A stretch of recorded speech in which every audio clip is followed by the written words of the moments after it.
What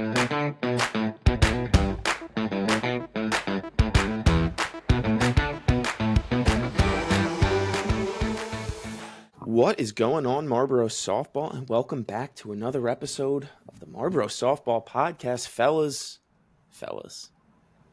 it is July 29th. August is almost here. Playoffs right around the corner. We got division matchups coming up, All-Star game, Mayor's Trophy. It is full-fledged Marlboro Softball. The dog days are here. Dom DeFalco, how are we doing? Doing all right. I really thought we were in August. It's so fucking hot out. It's crazy.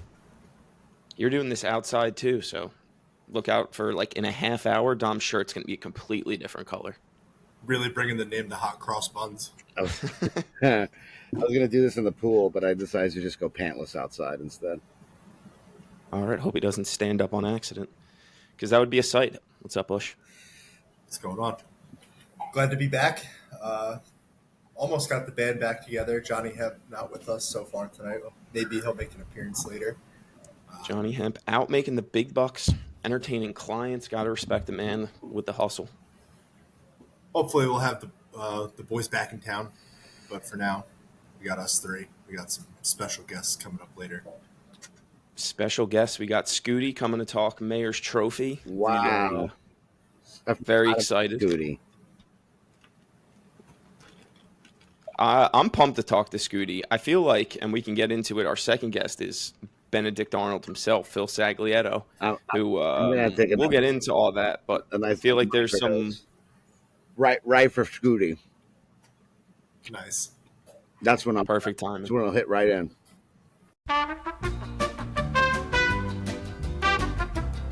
Try to get some steam back in this game. Last year we got rained out of half of it, but this year I think it's going to be probably 100 degrees again, and we should get both games in. I'm very excited to there's a little drama this year. Honestly, the games look like they could be two really good games this year too. They don't have, all the ones in ARC, but they have some names on there who can make it a game. It's not really bolstered with MVP guys on the ARC side. Well, on the MVP side for them. Yep. It's like a lot of the cross people. Yeah, so it should be exciting. We'll get into all that when Scooty and Phil join, but we did just have the All-Star game, fellas. Unbelievable time, as per usual. I wish I could say about the same about the game that was played. What was it for from your perspective, Ush? Really glad that the live stream didn't work for whatever reason, because if I had to call that game for 9 innings, that would have been very brutal after the first inning. But other than that, great time. We were all hanging out in our own little section over by where we thought we'd record. Just having ourselves a grand old time. Shout out to Rich Hartley, Billy, and Ralph for all the food. Everybody else who helped make that day special with the prizes for the home run derby guy, Nick DeLuise, and Pat Brock winning the fastest man. Got some batting gloves and some nice bottles of alcohol. I was going to say, Dom, what's crazier, the way the game started with 15 straight hits and 10-run first inning, or the fact that Nick DeLuise won the home run derby? Probably lower odds if there were lines for each people going in. Honestly, the All-Star game reminded me a lot of our game against Lombardi, because they exactly did that to me in the first inning. So I had a certain level of empathy for the Team Kessler out there. The home run derby was nice. There's a lot of, we can't do anything without controversy, but it does look like Matt Hill hit more than 5 home runs. I wasn't really in tune because I was pitching. And another thing, when you see a fat man on mushrooms pitching to 30 people in the sun, can someone come out and help him pick up the balls, for the love of Christ? People just kept asking me if I was okay instead of actually doing anything to help. I hated it so much. They should have hired you one of those personal towel boys. Like when the guys are done hitting home runs in the home run derby, they run out with the towel. The Gatorade and towels. Yeah. it was a fun time. I'm proud of Nikki. I'm most proud of Nikki for letting people congratulate him instead of telling everyone he won. That is he put on a kind of a show compared. Like a lot of people hit like 2 or 3. He hit like 6 and then 5, and the leader was 2 through like 12 hitters, and then Nikki and Matt Hill woke us up. yeah, it was a fun time.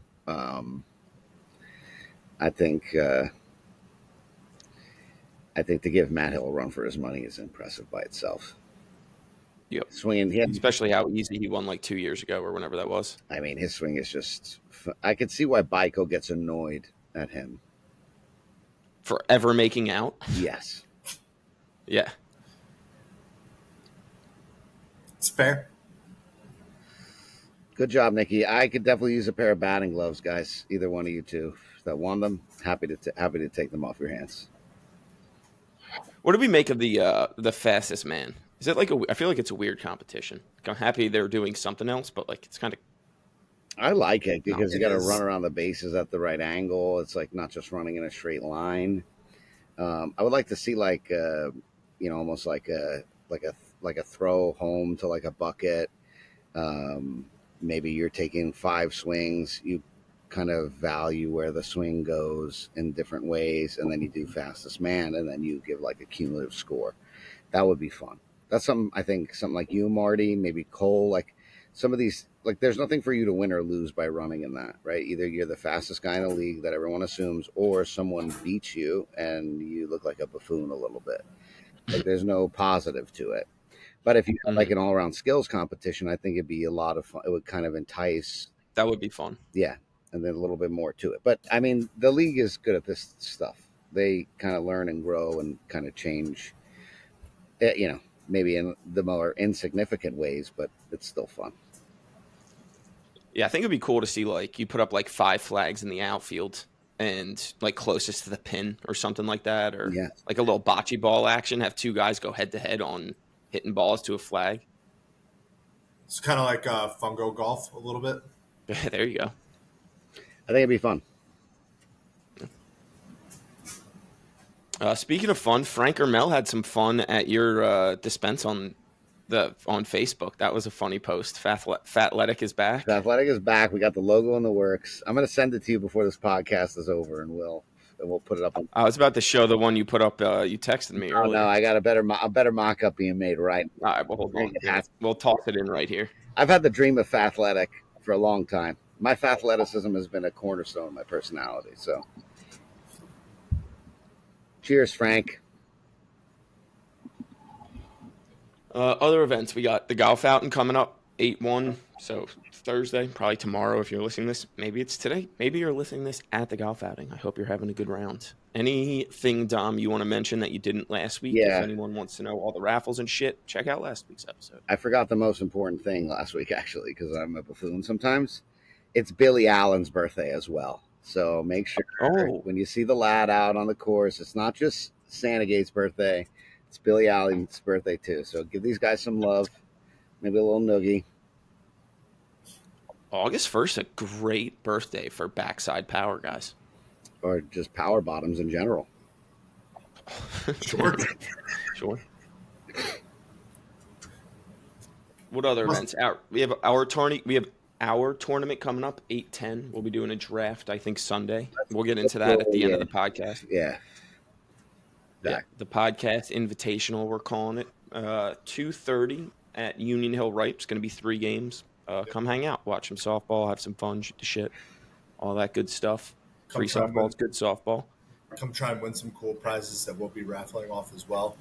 Going to have some, I think, bucket golf there too, we were talking about.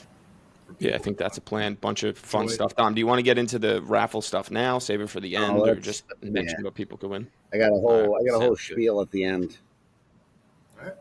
Sounds good. So stay tuned for that if you care. And then the Pez tournament 8/16. So 3 weekends, Mayor Trophy, Podcast Invitational, and Pez's tournament to get involved. And I think MVP has their All-Star game at some point. Not that anyone cares, but I'm going to bring that up with Scooty. I have the rosters. Noel and Edwin are going to draft teams tomorrow night. Cool. And I believe I would like to try to get Noel on maybe in 2 weeks, right before they play. I know Steve and Ralph plan on broadcasting the game. So we'll just hype some of these guys up. We'll give out the list. Tune into that draft tomorrow if you're in the MVP league, or even if you're not. I'm sure a lot of the Marlboro guys that you love to support are playing. Yeah. And Scooty, Scooty does not have red hair like Pez, but he is like, everybody's redheaded stepchild. Back to Pez real quick. Is he still looking for another team for his tournament? I saw that he dropped down to 7 at one point. Do you know anything about that, Dom? I have not heard about it any of the times he's done the dishes this week, so All right. I would assume Well, he's good then. okay. But that could change at any moment with Pez.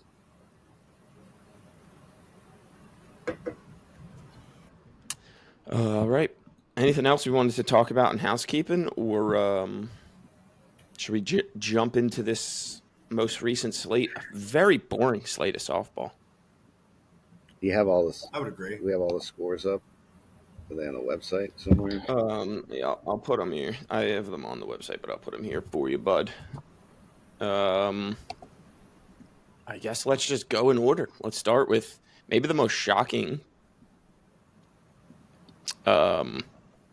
final of the day. Polls are 12, ProCare 7. I don't think many people saw that coming. Did either of you get a chance to watch this game? I was taking tea time with the boys, so I caught like the tail end of this when it was basically 2-0 and then a Brullo 3-run homer kind of just broke it open. I did not watch this game. I took the 11:30 start this week to full advantage and laid my ass in bed. The essentially, I think it was like 7-5 after 3, which is a really nice game. And then I think in the 8th it was about 9-7, and then Brullo busted it wide open. But I mean, after you take a beating like that, a shellacking, as my grandfather would say, and then to come back and beat probably the hottest team in the league, I still can't figure out how they have 8 wins, but they got them. So they have them. They have them. Can't take them away now. So played a You great and me game. both trying to figure that out. It looks like I'm on Usha's side here. I'm not. I just want that to be clear. They played a good, inspired game. I think they made some defensive changes, and I think the floor is the limit for these guys.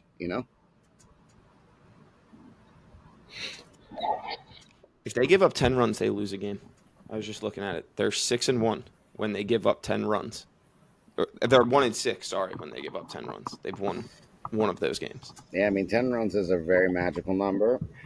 Can you guys? That's like the number you always target for, but they just never get there. Yeah, no. It's good to see them get there. They can. I think they have a lineup that can. I don't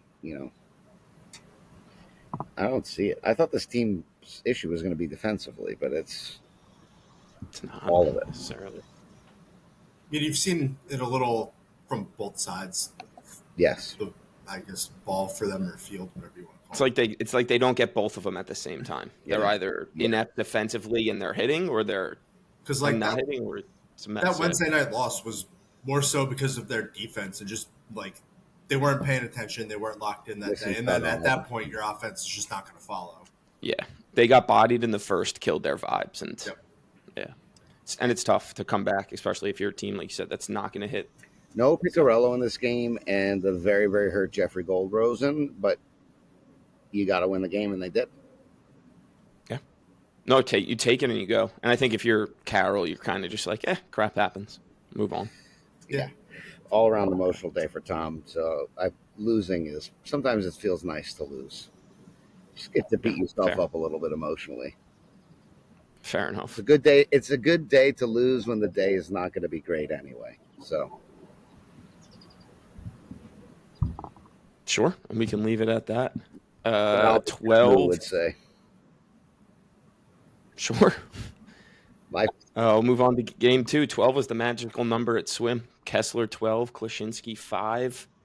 Klaczynski came out, scored 3 in the first, and we kind of shut them down and chipped away. And then we had a big inning, and it was a relatively easy victory for us. A little sweat there in like the second or third or fourth, but never a doubt in our eyes. Klaczynski's lineup, man, is tough. They get guys on, and they don't. There's never an easy out. Like even Saskiel's a good hitter at the bottom. They got a mix of speed and power. They should be better. But I think their kryptonite is a very good defensive team. That's it. Yes, which was what we were the other day. Folks, do not watch this game, but at some point in the middle, Andy walks Jerry Tilker, and you should just watch Ben's reaction just for that. Just Unbelievable. watch those. It's hysterical. So go ahead and do that. Do yourselves a favor. That would be great. Last year we played Polzer. We had Tilker on the team. We played Ben towards the end of the season. We're fighting for the division. It was like winner wins the division. Yes, I remember this. Andy walked Tilker against us with like 2 outs, and then we scored like 5 runs after and stole the game. Ben told me when he walked Tilker to like load the bases, he had flashbacks. The PTSD set in. PTSD is a hell of a drug, man. Yeah. Sure. Tilker, elite eye. Not willing to give in there. Anything on either of these two teams? We're going to talk standings here in a little bit, so we're not trying to be too in-depth. No, I think this outcome was kind of pretty easy to tell. You guys were going to take away everything from them offensively. Just going to shut down the guys, make them kind of do what you want there. If, Junior went 4 for 4, so be it. Everybody else was just going to be planned for, basically. And it seems like you guys kind of hit a little bit. So maybe you're back. We'll see. Our vibes were better. That was a big thing. All right. Freehold, Goddard, Dom's squad takes on Conti, beats him 7-4. This Conti team can't seem to find momentum of winning. I did watch. Par for the course for them. Anything worth mentioning? If so, why? It was a 7-4 Jeff game. Goddard, way to fucking play. I think he turned like 3 double plays up the middle. Incredible job. Way to win on a big field. Way to go, guys. Way to beat a great team. This is a great win for them. From the Team Goddard mascot himself. I didn't really hear much about this game, so I'm just... Yeah, great. A game occurred. Good job. It's all the highlights, We're all pro Goddard on this program. We are pro Goddard. Dom just more so. Dom might be more pro Goddard than some of the guys on Team Goddard. They got 2 games coming up. Doubleheader this weekend. Oh my. Polzer, Drzezinski at Muni. That's crazy. Wow, we play, I think, Chesky this week, too. Before them. Interesting. Yeah, another big doubleheader weekend this weekend, right? Yep. I know we have one. I think there's a couple. I think Frank has one. We'll get into that. Yep. I wish this game was on Facebook Live or YouTube, because now everyone's using YouTube, which I kind of love. Rosenstock 14, Pollock 13 at Morrell. Kind of like nice filming game. Would have been sick if Pollock won this. Are we knowing nothing other than the fact? I mean, we know nothing. We can make assumptions, like we could assume that Rosenstock hit the ball really well and got cold at certain times, and we can assume that AJ moved around like an Indonesian scarf in the wind. But do we raise the stock of Pollock for this score? Or do we lessen the stock of Rosenstock for this score? Can I ask you this? If you were to make up a story about how Rosenstock won by 1, what would you make up? Pollock took a little lead early. Rosenstock fights back, goes a little cold. Pollock takes a lead. Rosenstock breaks their heart late. I like that. Yeah, that's probably exactly how I would draw it up. Cool. So knowing that, I love to see the fight that Rosenstock had down. They continue to be a sick offense. And if you're Pollock giving up scoring 13, you got to hold on to it defensively. That one dude made an error in that one inning, and it killed him. Gave him like 3. I mean, we don't have stats for the games either, so I think we'll just leave it at that. I don't know. I don't know. This Rosenstock team, I think, are they bored? Are they like bored? Just get me to the playoffs. We got to Still scoring 14 runs, but bored. Just bored. They don't seem to be locked in every week, but we'll see. Still a team I don't want to play. It's at that point of the season, dog days of summer. It's getting to be hot after some of these, extracurricular events on the weekends. Your wives are nagging you. Kids are at camp. It's a whole fucking rigmarole. Got parties to go to on Saturdays. Got to wake up early on a Sunday. Weddings. Everybody's got, right. Everybody's got something going on. Busy switching teams left and right. It's a lot going on. Want to hear something interesting about Pollock? On Morel, first of all, for a team who needs to play good defense and to give up not that many runs, they've given up 30 runs in the last 2 games. That's not good enough. And they won last week, right? They beat Goddard 15-2, yeah. It looked like. Yeah, and then lost to Bomblet 16-10 and then 14. So 30 in their last 2. That's not ideal. They are 1-5 at Morel. Sorry, 1-4 at Morel, and their one win was 2-1 against Wallman when they were down like a bunch of people. Yeah. Back half of a doubleheader. So really, they're 0-5 at Morel. And their defense should be better, but I don't. That's also way too many games. Is it big infield? Yeah, I didn't play any this year. They have 5. I think we've played 1 there. That's way too many for that trash field. Is it big? Oh, this is Morel. Yeah. So is it small infield problem or big outfield problem? Big outfield. Outfield, wind. I don't know. It's just not great there. Grass probably means nothing at the end of the day. They're probably just upset they have to play there, and that's just affecting what's going on. They're probably like, fuck, we're 5-7, and we got to go to fucking Morel for the 5th week in 7. Fuck. AJ's like in some weird Groundhog's Day. Like, yeah, I get it. All right, Muni 9-2 Lombardi over Bico. This Lombardi team hold the phone. Had some fight to them. I'd probably say the other surprising outcome of the weekend. Matt Hill, Rob Cord. Not a great day, right? Baldino, no hits, I think, out of the 3 of them. Tough to win. And I would like to say a very generous man, Evan Abramson, who's helped us a lot with the broadcast and the live stream. I will make note that without Bico and Hill, they won, but without Evan Abramson, they can't. So who's really the MVP on that team? Fogarty. Okay, but who's the second MVP on that team? Justin Randall. Yeah, right. And then it's Evan, though. Tight. It's a tight game. Yes. Yeah.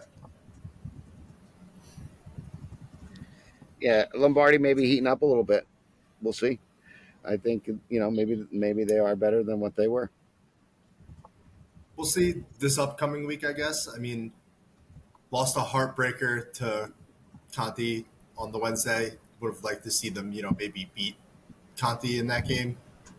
I guess at this point you could say both of them were bad teams, so you'd like to see maybe if Lombardi's trying to beat the allegations a little bit, win that game against Conti. But I don't think it's harsh to say that I think the entire league was down on this team between weeks 4 and week whatever the week was before last. But I think they've won, 4 out of 5, 3 out of 4, and the one time they lost was a 1-run game. So maybe kudos to them for not quitting, right? Keeping their heads in it and fighting and battling. And I'm going to say that's basically Zach Schmidt, just everyone's favorite mascot. He's like except when he strikes out swinging. I feel like he's like the off-brand of Pinocchio that was brought back to life. And it's just hard to not love him and want to win for him. So I like to see them still in it, still fighting. All right. Marone, over pings. Some fireworks at the end of the game. 16-14. This seemed like a fun game. Did you get to watch this, Dom? Because you were there for your Yeah, I game. was there the whole time. Talk to me about this because this seems like a fun game. This was where do you want me to go? Right to the end? I mean, 16-14, was it like a good game or was it like a weird 16-14? Give us a quick synopsis and then fireworks, I It guess. was Glenn takes big lead, Pings fights back. Glenn takes lead again, Pings fight back. Glenn takes one more lead, Pings fights back, and just comes up. I'm not even exaggerating, a foot short of winning this game. It was an incredible job. A lot of rough circumstances going on. I don't know if you want me to talk about that first or you want to talk about the game first. But basically, Glenn is up two, bottom of the ninth, 2 outs, bases loaded. Everyone's favorite Mark Yucco is up. Hits probably the hardest hit ball of the day. And Kyle comes running in and makes a fucking Superman catch to end this game. That ball definitely, I think, 9 out of 10 times drops. If it doesn't go by him, the game is tied at the very least. But I think once you dive and sell out for that ball, you probably end up losing the game. So make or break, last play, a foot shorter. I mean, Mark really pissed all over it, and Kyle made an incredible play. And then in excitement, Glenn kind of slammed down his glove and his mask, in which case some fireworks do ensue by Pat. And I love Pat. I would say this to his face. Didn't love that. Um, didn't love that after a loss.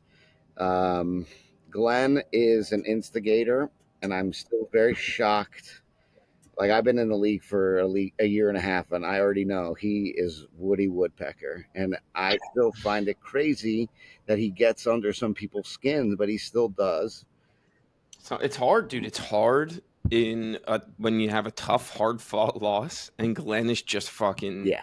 happy go lucky in your face. It fucking pisses you off. And so the argument was, don't throw your stuff down, don't show up my guys. And he's protecting his team. I like kind of the vigor.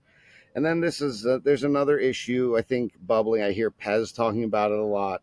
Glenn was there. His team was there with 10. I think in their doubleheader in the second half, they played with 9. But they had 10. There is a general Good 10. feeling.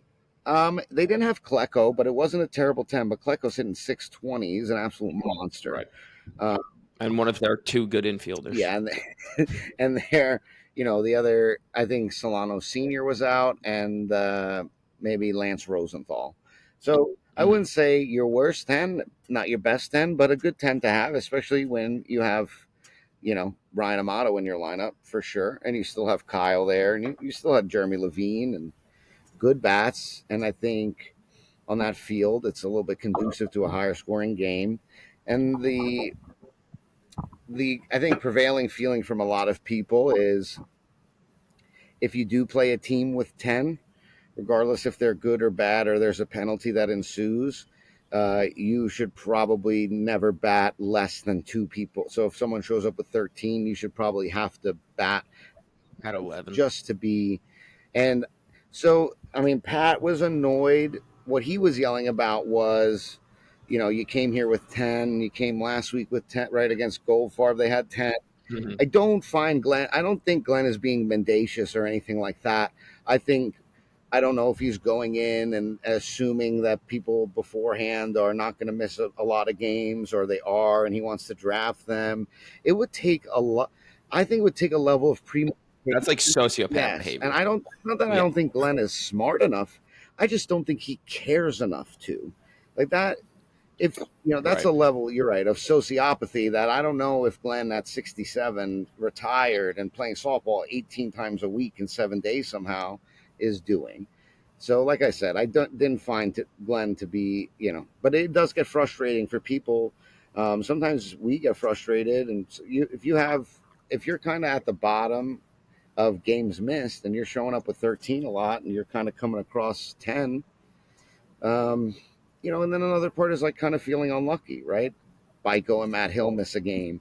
Andy is away for 3 weeks. Like sometimes you just catch the right guys on the right day. Someone's on vacation, someone's injured, someone's sick, and then it almost feels premeditated by the universe, and it's easy in an emotional loss. So Glenn likes to Glenn like Glenn He likes to play the games within the Glenn games. he's like the kid on the playground that will like hit you with the stick and then turn his back and pretend like he didn't do it.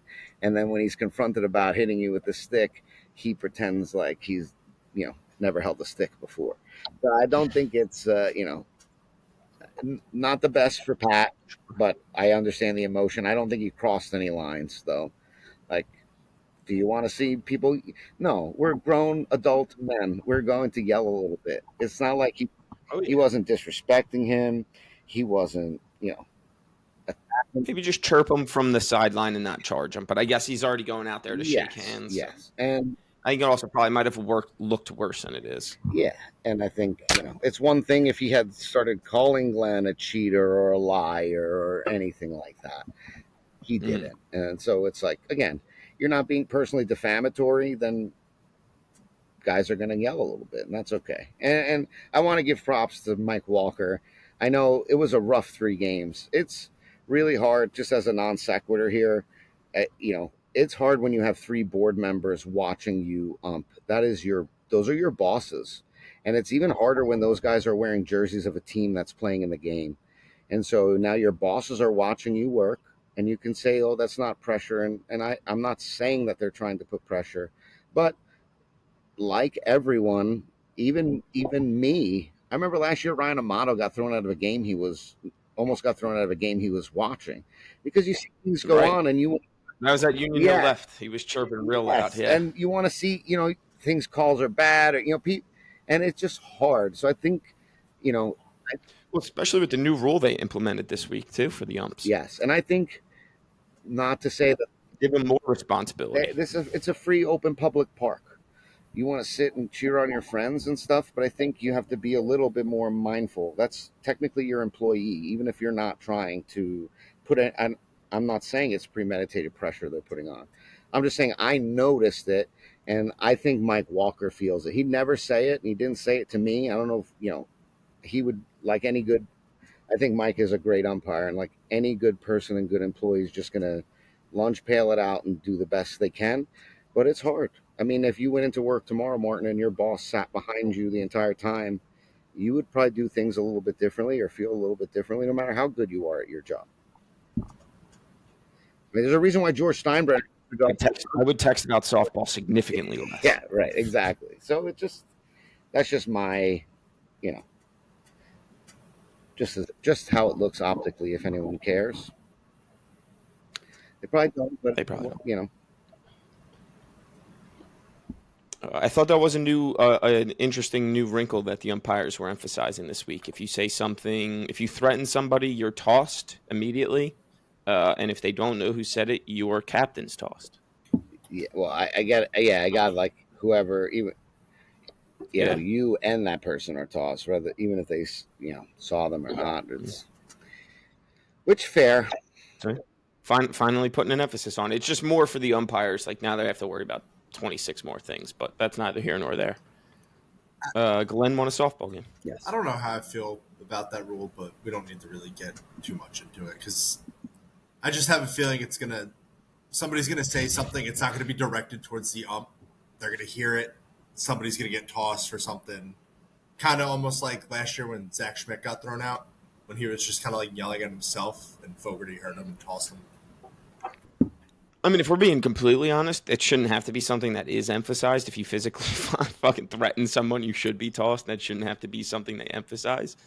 And it shouldn't be something where, like, they shouldn't implement that. It's just weird that they made it a point of emphasis to mention it to all the teams this week. I do think, right, like, I do think that, like, we're just a bunch of children that were, like, sent into a playpen, and everyone's like, yeah, they should really share all the Legos. In theory, there's enough Legos for everyone, but we've shown that we can't share the Legos. So it's like when everyone on your team is yelling high or flat when it's their turn to be in the batter's box, and then yelling at the umpire when you're in the field about a high or flat call, and it's like, at a certain point, you just kind of shut the fuck up. Like the umpire is going to call things high or flat, and maybe the pitcher should be able to speak and ask, right? Is that my ceiling? Is that my floor? How short was it? Those are all valid questions for someone that needs to execute the pitch. And the manager should be able to speak to the umpire. But everyone else, like, we're grown adults. Do you think, like, how many games have you ever lost in softball because the umpire had an 11-foot ceiling or a 4-foot floor? Like, just fuck up Everyone. about it already. It's, as a pitcher, I get annoyed because it's like, I like to throw high. And if the other pitcher throws you a high pitch and you're going to complain about it, like, what do you do? You're not. Yeah, I need that height. I need that height more than they Right. do. Yeah. Right. You're hurting yourself as much as you're helping yourself. It's a null, and you're pissing the umpire off. So just leave it alone. So now we just kind of have to be like, all right, everyone's got to just shut the fuck up now because we don't know how to act in public. And It's reasonable. I mean, I will say sometimes when I'm in the box, if I think one's high, I typically will ask the umpire. I'll just ask if that's the ceiling, just so I can gauge for myself if I know I have to swing at a pitch. Reasonable question. is There's I a do difference understand. between saying Yeah. like there's a difference between saying is that the ceiling guys take or it like personally. that's not flat when you're in the batter's box because that matters in that moment. Yeah. But like when your right fielder is being like, oh, it's high below, you can't tell. Yeah. You're 175 feet, 200 away. Yeah, when a guy's in right center, he's like, "That's the fifth call you made." Like, dude, you don't like you can't even count to five. Most people in this league, you cannot keep track of how many missed calls there are or aren't. So like, it's tough, and I do think these umpires. I think there are about a couple umpires that kind of deserve it, and the rest of them get it because of the reputation of those few, and it just needs to be dialed back big time. But no major controversies this week, really, other than Yeah. the fireworks, I'd call them. I wouldn't even call it a controversy. All right, let's stay at East Francis here. 9-3, Wallman over you guys. And then Wallman wins against Marone 11-5 right after. What T. Meyer officially in the playing game, 18th seed as we sit today. We play you guys tomorrow. Very excited for that game. Just very well. And what is the vibes for Team Meyer from Sunday through today going into We tomorrow? had a nice team barbecue. We were missing some people that we wish weren't gone. We had a good time, and we all got to eat. I find that a big tray of cream puffs usually kind of sets the mood, bring everyone together. I think we have such a great group of guys, and I don't feel like I don't feel ready to check out or quit. I feel like we've been tipping the ketchup bottle for a long time, and now we just got to squirt them at our fries. And I think you guys have not seen the best version of us yet. And can we be the best version of ourselves when it matters for weeks in a row? I think that's the challenge for us, but we'll do it together. We'll do it together, and we'll see what happens. Just got to hit that ketchup bottle right on that 76, right? That's Make it, sure all yeah. the ketchup comes out. Exactly. Something that's super interesting looking at your team, you guys are a +8 run differential. You know, I'm There glad you brought are that up. 1, 2, 3, 4, 5, 6, 7 teams that have plus run differential right now. One of them you're tied with. That's wild. We're a good team. I noticed it after Sunday, and I wanted to bring it up in like our podcast group chat, but like I wanted to save it for this. I'm glad you brought that up. It is very mind-boggling how you could be 5 games under, but somehow be plus run differential. You would think It's impressive. you would think it would be at least a little closer. Like I get being maybe under 500, but 5 games is a lot.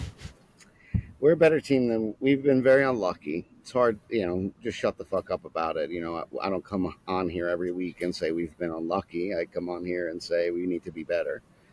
And but I think that's why we can still be bought in and we can still be together because we do have a lot of like our top 5 guys are hitting 500 ish, but we're doing it at different times. Imagine we start doing it all at the same time, and things are turning around. They don't look it, they don't feel it always. I think we're a very emotional team, and if we can really just start to figure out how to get the emotions working on our side instead of feeling like we're fighting against a bunch of stuff, I think no one really is going to want to play us. I really do feel like we have one of the best outfields in the league. I think we have two top 10 outfielders. I think, Marty, your team is the only outfield, and Seth, and we're all in the same kind of division. But I do think that we have a lot of pieces, and I believe in Dave a lot, and I believe in the guys we have are not going to quit on each other. And I think at a certain point, that counts for a lot. Can you just wait 48 more hours to officially figure it out, Yeah, we please? can try. Thank you. Much appreciated. Team Wallman, on the other hand, win 2 on the weekend, 3 straight for them after what was a tough middle. Now they have the hardest part of their schedule. They have their division coming up. Good 2 wins from them, teams that they're probably better than and should have won and were probably must wins. They took care of business. I was very impressed with Chase in our game. It's easy to be impressed with him, but he was 0 for 3 in the game, and he was behind the home plate, behind the backstop. Every batter on his team talking about what to think, where to go, how to swing, where to stand, what to do. First guy out of the dugout, last guy in. Just very impressive to see that out of him. It was. I've always heard that about Chase, and I've kind of noticed it once or twice, just like being at the field. He's very engaged with his team, and he's just like he's there to have fun first and foremost. Like he doesn't take it too seriously, but he still takes it serious enough to like coach up some of his guys in like a fun way, not like a applying pressure sort of way. Mm-hmm. And I think that that's a lot to be said about him that maybe a lot of people either don't give him enough credit for in the league or just don't notice enough. I mean, when you see him swing, I mean, you look at him from the waist down and you need a cold shower. So it's hard to, he does so many things really well that's something like Ben, Dave, Bico, like some people that understand what winning takes, that they kind of understand how valuable that is. Mm-hmm. Good for Team Wallman, though. And just like that, our division, just these games are going to be so important for us. Let's move on here. LaRocca beats a shorthanded Drzezinski. They have lost 4.5 games in a row, which is crazy. Not ideal from Seth, but this team is what they have. They've been this weird team all year, and just don't let them figure it out come playoffs. LaRocca kind of bludgeoned them. Bludgeoned? Is that the word? Bludgeoned? Yeah, they're missing Santa, Seth, and yeah, they're a 9-man. Dan and Jordan. Yeah, it's tough. And Frank had his full squad, a good full squad. So, I mean, I'm still out on this team, but this wasn't a fair barometer for them. I don't know. I know they've been trying to piece together some lineups these last couple of weeks. They've been missing a couple of guys. So I think that, come playoff time when they do have to bat their full 13 and they will have all their guys there, I think that they're not a team that you're going to want to play. Their last 5 games are a 3-run loss to Rosenstock when you were missing all 3 Drzezinskis, a 4-0 loss in 5 innings Wednesday night, in which they were actually down 2, 12-11 against Klaschinski, 8-7 versus Dana out at the plate, and then you're missing your 1-2 the next week. Those are like 5 weird losses in a row. I will say I'm out on this team in the regular season because I just think they got a bunch of guys that don't care enough, but I'm in on them in the playoffs. Because I think they got a bunch of guys that don't care enough, and it's not going to affect how well they play because they're all going to play well. I think it's like, do we think Santa, Seth, Andy Pargament, Joey, Jake? Do you think Kurt Schmidt, these guys are not going to get up for the playoffs? No, they're gonna. I mean, it's kind of a problem if you don't.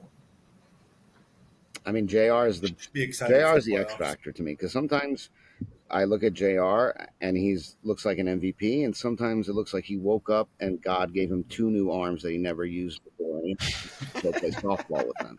So if he can be the MVP, if he could be closer to the MVP style, don't want to fucking play this team at all. Don't want. Yep. Closed field, open field, don't matter. He thinks too much, and that's kind of part of his problem. Sometimes he's too in his head when he just needs to like go out there and trust himself and know that he can find a barrel, hit the ball hard, and he just needs to go and play. And that's when he's his best. When he doesn't care, down 17 in the All-Star game, and then he hits a nuke. Yeah. Yeah, pretty much. LaRocca, on the other hand, they are who we think they are, and will continue to be that until the season ends. Yeah. They're not going anywhere. Nope. We knew that at the beginning of the season, though, when it was drafted. Yeah, and they've held up their end of the bargain so far. All right, last game. Goldfarb over Bonblit 11-6. Ush, was this game ever close? Was there anything noteworthy that happened? I mean, it was kind of – we scored 2 5-run innings. That's kind of where we got all of our runs. They scored 1 to start, and then they just kind of fell flat. They scored a couple late. Just kind of a game that happened. Our defense played really well again. Yeah. Game happened. It's really about it.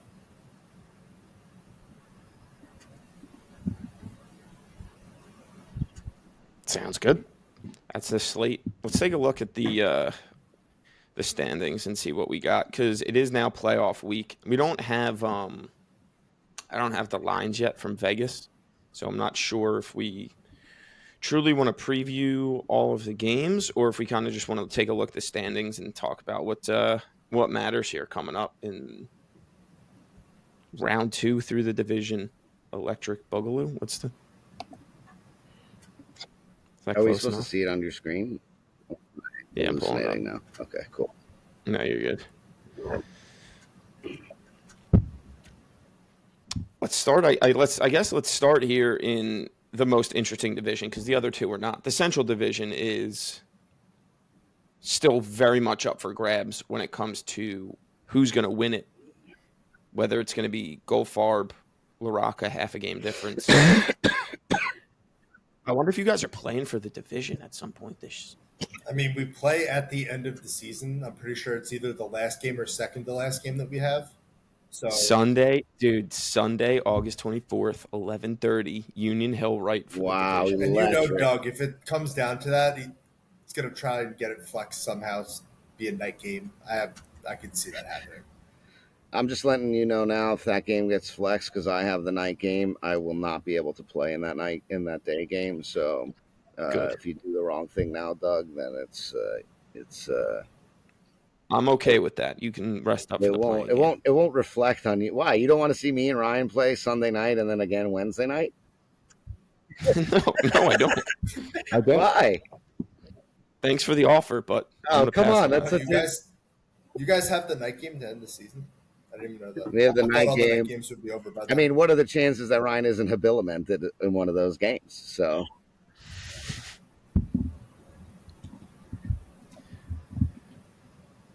I would be so sick if they did that. Or I don't. When do I play Carroll? Because our division too, like the 1 seed last year. Remember the 2 seed and the 3 seed could come down to playing games or the last. Do you remember last year, the final Sunday night, they did double headers and they picked the worst possible 4-game set that had nothing to do with the playoffs to be in. Apple played 2 games that night. Klaczynski played 1. You remember that last year? They did like a double header on the last Sunday night. They had. I don't. Bro, it was so awesome, but every game was bad. Of course they were. I was just looking at this. I play Carroll at 12 o'clock on Sunday the 10th. That's our own. That's my. How's that possible? Interesting. I don't know. It also looks like I have a Wednesday night game at Manalapan. All right, so if we took a snapshot, do you think this is what is different last week of the season? Let's do that. We talking. I mean, in the Central Division, literally these standings could end up in any order. Especially like Goddard through Polzer here. Like they're all half a game apart or 1 game apart. That's so much can juggle there, and they're just gonna. I feel like they're gonna stay at that 6, 7, 8, 9 seed. Yeah, we have our second game against Bico to start on Sunday at 8:30, and then kind of go along from there. We got Byko, Wallman, Polzer, Goddard, and How does Polzer have 8 last game wins? of LaRocca. I didn't hear anything you said, Ush. Honestly, I swear, I didn't hear anything. That's fine. That is totally. I was just going down the list of the division teams that we play in like the order, but I am fully on board to switch topics and talk about how this Polzer team has 8 wins because I'm also fascinated. I think yeah. Well, anyway, I think Stock has pretty much run away with that division, right? Yeah. Pingaro probably going to finish second. Yeah, but second place in that division still up for grabs. So a lot of teams can shuffle around in that order, even though it'll be in the bottom half of the league. Still a fair amount of games left. 6-7 games for most. A lot of teams jockeying to get out of that. Do you think Goddard? Game. Do you think Goddard has any chance to sweep the division on the back end and make some noise? If they did that, dude, they're winning the whole thing. Where do they play?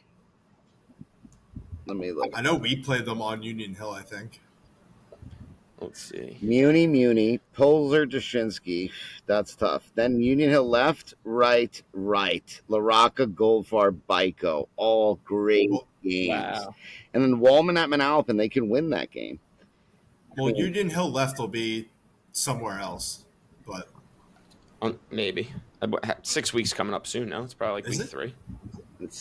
We'll be lucky if it's ready for the playing game. That really doesn't. Each Francis games. I mean, can this team in their last 6 games finish 5-1 and go 14-10? I don't think it wins the division, so I would say no. I'd say either LaRocca. Like, how many wins? If two of those wins are against LaRocca and Goldfarb, that's a win they're not getting. So that knocks them down. I know, but even then, they would need LaRocca to lose to Goldfarb. You know, either way, I think that is the one that shoots them in the foot. The fact that they have to play, someone has to win that softball exactly. game. I think mathematically it's not impossible, but it would take a double implosion almost. Because let's say LaRocca's team just like implodes. That means that Goldfarb is beating them and they're losing to the other teams in the division. It's still, I don't think, enough for them. And Todd also has 9 wins. Yeah. So I think this Goddard team can get a top 5 seed maybe. Yeah, I mean, it's what they're playing for. They're playing for the fourth. I guess the 4, 5, or 2 is really what they're playing for. And then our division, I mean, I think Seth's team, it can't catch now. No, it's either Kessler or Carroll in the finals, in the one or two spot there. Yeah. Not the final. But like they could also drop, Pollock and Marone. Like these teams have to beat up on one another too. Like there's no easy wins between Meyer, Holzer, or Pollock and Marone. Especially when the other teams aren't very good. So it's like they're going to have to battle and duke it out. Seth has to continue winning games because 2 of those teams are going to continue winning games. I think whoever wins 14 games between the 2 of you is going to win the division. I know that's only 3 more wins out of 6, but I still think 15 wins, 14 wins is enough. I don't know. Looking at this Seth team, I think they need to come away with at least the 3 wins against you guys, Marone, and Pollock to really make themselves feel a little bit comfortable going into any sort of playoff situation. What week do you play, Carroll? You got to beat the team. How many did they have left, Ush? What games? Seth? Yeah. They have 2, 4. They have 6 games left. They have obviously the 3 against the bottom 3 in your division, and then they'll play you guys the last game of the season. ProCare only has 4 games left. Yeah. So I mean, for Seth, dude, like you would love to see them finish above 500. First of all, I'd love to see them at like 12-10 somehow, which is a tall order through this division. They might finish behind Byko, Wallman, Goddard. Like I think they're going to stay there through the end of the season in terms of full seeding. So dangerous 11 to have to play. Just letting you know, you guys better be careful if you're coming first place this season. Yeah, Just a little for word to the sure. wise. Just doing civic Yeah, duty. like Pings and Drzinski are gonna be. I mean, they're 8-8, so like Baiko, Seth, they're gonna be like an 11 or an 11 seed, one of those three teams, and they're all very good. They're all teams you Or don't want to very play in the bad, first round. depending on how you look at it. Yeah, teams that could fight and give you trouble in the first. What Dom just walked away. I was going to ask him what he was talking about with Team Carroll. He was locked in there for a second. We'll come back to you, bud. Yeah, you were going to say something about Team Carroll. I just started recording again. I don't remember. What was I saying? They have 4 games left. We play them on the 20th. Oh, yes. Oh, shit. Scooty's calling me back. Yo. Oh, my God. We play them on the ready? 10th on the back half of a doubleheader. Yeah, you guys Okay, have give me 5. interesting schedule. Okay. Yeah, that's nuts. Well, he's pissed off about something, but he says it won't let him join the room. But I told him I'll call him in 5. All right. What I was going to say about Team Carroll is they play you the second to last week of the season? I just had it up. Or is it next week? We play them August 10th at 12 p.m. It's the second half of our doubleheader. We have to go from Manalapan to Union Hill, right? That's crazy. Yeah, I was going to say you play them at, I think, their best field. I don't know if they would agree with me on that, but I will say, I mean, they have to play us at Morrell, which is our best field, which is a tough draw for them. Sorry, Tommy. But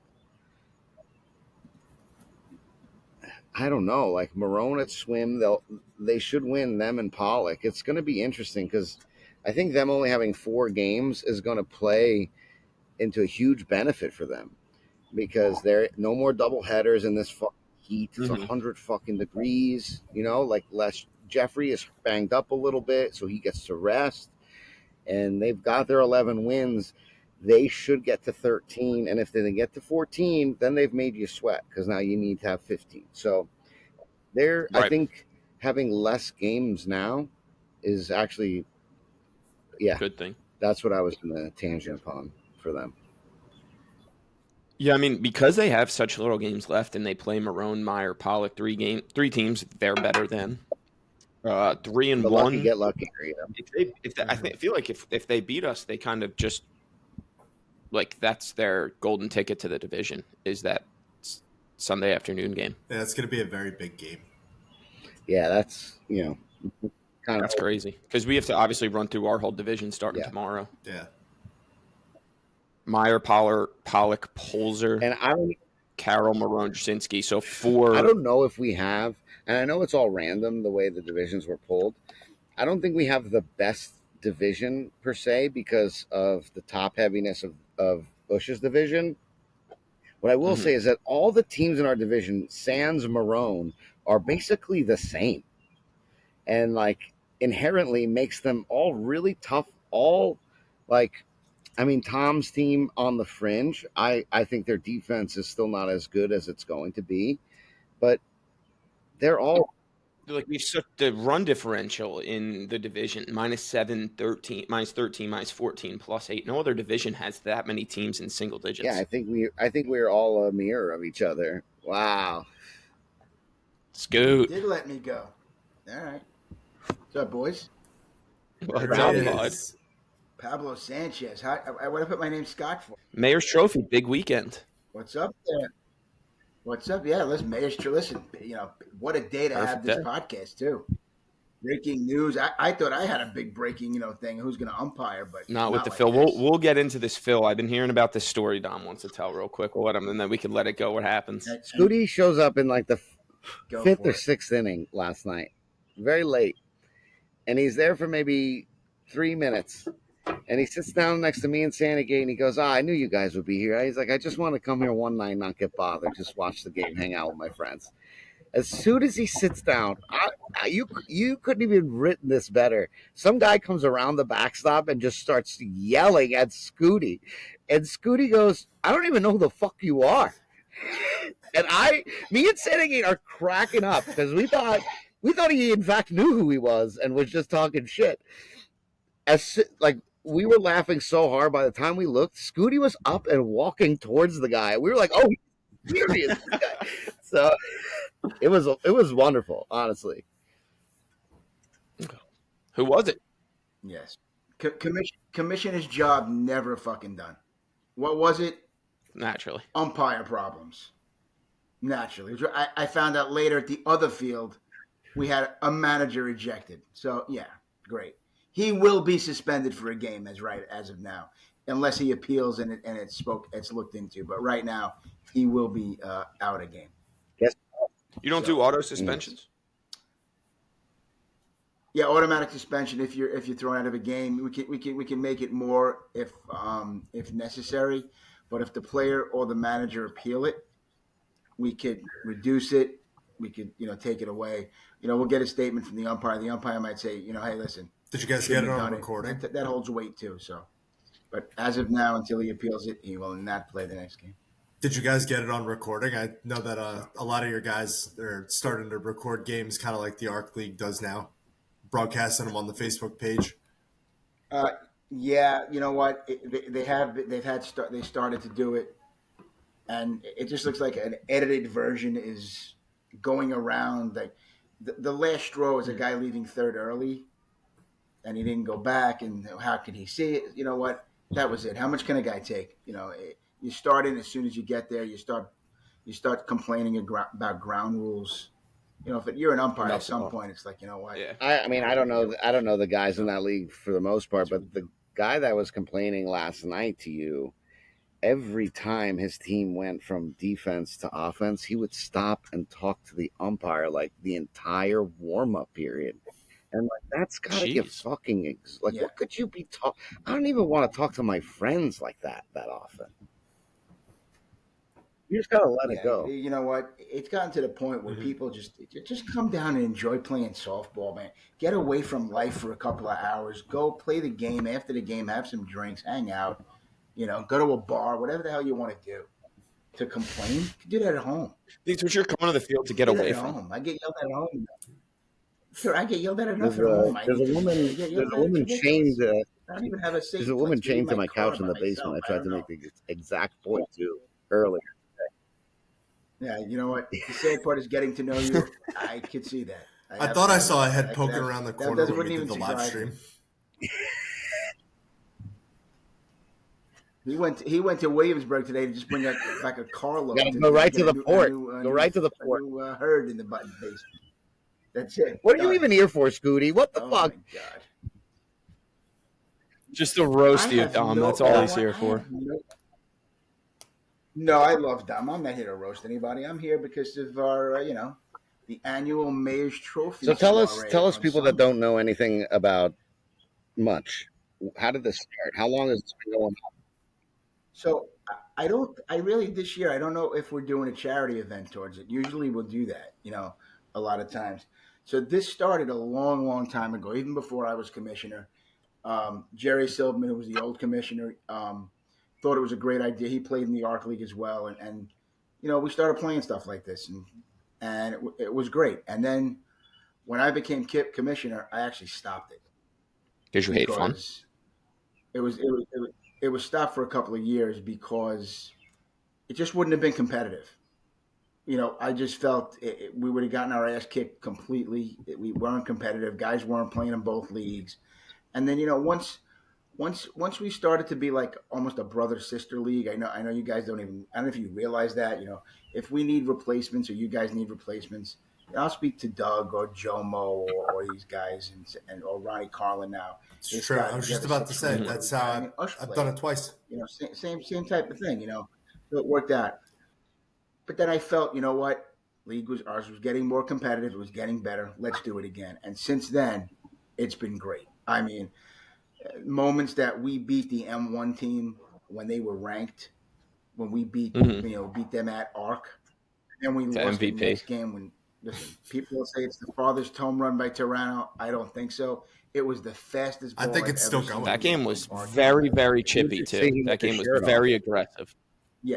Well, it got chippy because if you remember correctly, it's when M1 was first pretty much done. Kyle Dunleavy, was butthurt that he wasn't on, the team. So he was just talking and chirping away everywhere. And to his credit, he was the MVP of that game. He played a ridiculous left field. Ridiculous left field. So, and like I said, I wouldn't mind seeing Kyle Dunleavy play before he ate Kyle Dunleavy because he must have been some ball player. I didn't know you were having Glenn on again. So, yeah. No, listen, I love Kyle, but you know what? Drive your car down to Muni. We'll see what happens. So, but that's how this morphed into this, and now all of a sudden with this whole, you guys coming out and saying, "Oh, you guys don't have a shot. You guys don't have a shot. You guys don't have a shot." Okay, you know what? Games are won and lost on the field, not on paper, right? Yes, you might have 15 shortstops playing the infield. Well, maybe now 14 shortstops playing the infield, but would it be a more competitive game? Maybe on a larger field, possibly. But listen, I've played softball. I've managed. I've run the league. Defense wins games like this. And last year, if anybody saw the beginning of the game, before it got rained out, we booted the ball around, and they take advantage of it. And you listen, anybody who says you look at your team, who are you going to criticize? You can't criticize one less guy. There's nobody. Who's your worst guy? Baiko, and he's catching. You don't even think Baiko's playing. Let's face it.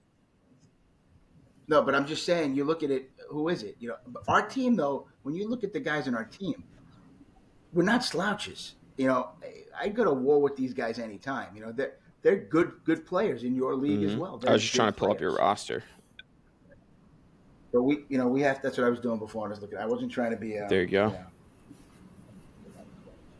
Oh, there you go. Thanks. Right. So, you know what? I will say this: Ralph took the reins this year. I try to delegate a little bit more as we go on. Like the All-Star game is more Paul Steinberg and Edwin Valentine.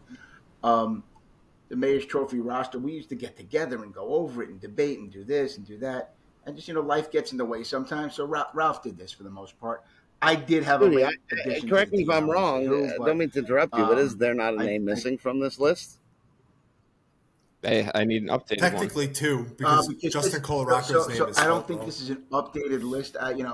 From what I understand, I got word maybe at 4:30, 4:45 that it was actually true. I don't even know how it went about. I don't know. I think that the person reached out to guys in my league, and then there were phone calls to other guys on my team if they wanted to switch allegiance, and they said no. And now there's just crazy texts going back, and it's like it's all falling on Ralph and let's see what happened. Phil Sags defected from ARC to MVP because his panties were in a bunch that he wasn't allowed to pitch. So now he's going to the MVP side. And I'm hearing rumors that Sean Leonardi was attempted to be poached from MVP to ARC. He was attempted, and his answer was, "I'm not leaving you guys. I'm playing. I want to win with you guys." That's what Sean said. I'll be honest. I've been on the record saying that this MVP team had a chance the entire time. And no, you're not. And now that you got Benedict Arnold on your squad, I love it. Listen, so you have to know also. I mean, everybody watching this probably knows that a lot of guys now play. Your top guys play in MVP as well, right? And we wouldn't have been truthful if we didn't say, "Hey guys, do you want to play?" Of course you could play, and they were like, "Listen, we've all played M1. We want to play together again." And you know what? I totally respected that. I may have broke their balls. I may have breaking Fluta's balls and Sanigate's balls constantly with that. But they all could have played. Listen, you got Faucic. Mm-hmm. Faucic was going to play with us. But he was a one in your league, and that's one thing you guys do that we never did. You take your ones, and it actually takes a lot of shit out of it now. Because listen, Ralph didn't release this roster till yesterday. And I'm sure when he sees it, because I could look at this and I could see it and say, there are guys that should get at least 3 or 4 at bats in their arc game. Listen, I'm a big fan of Doc, right? Doc's crushing the ball.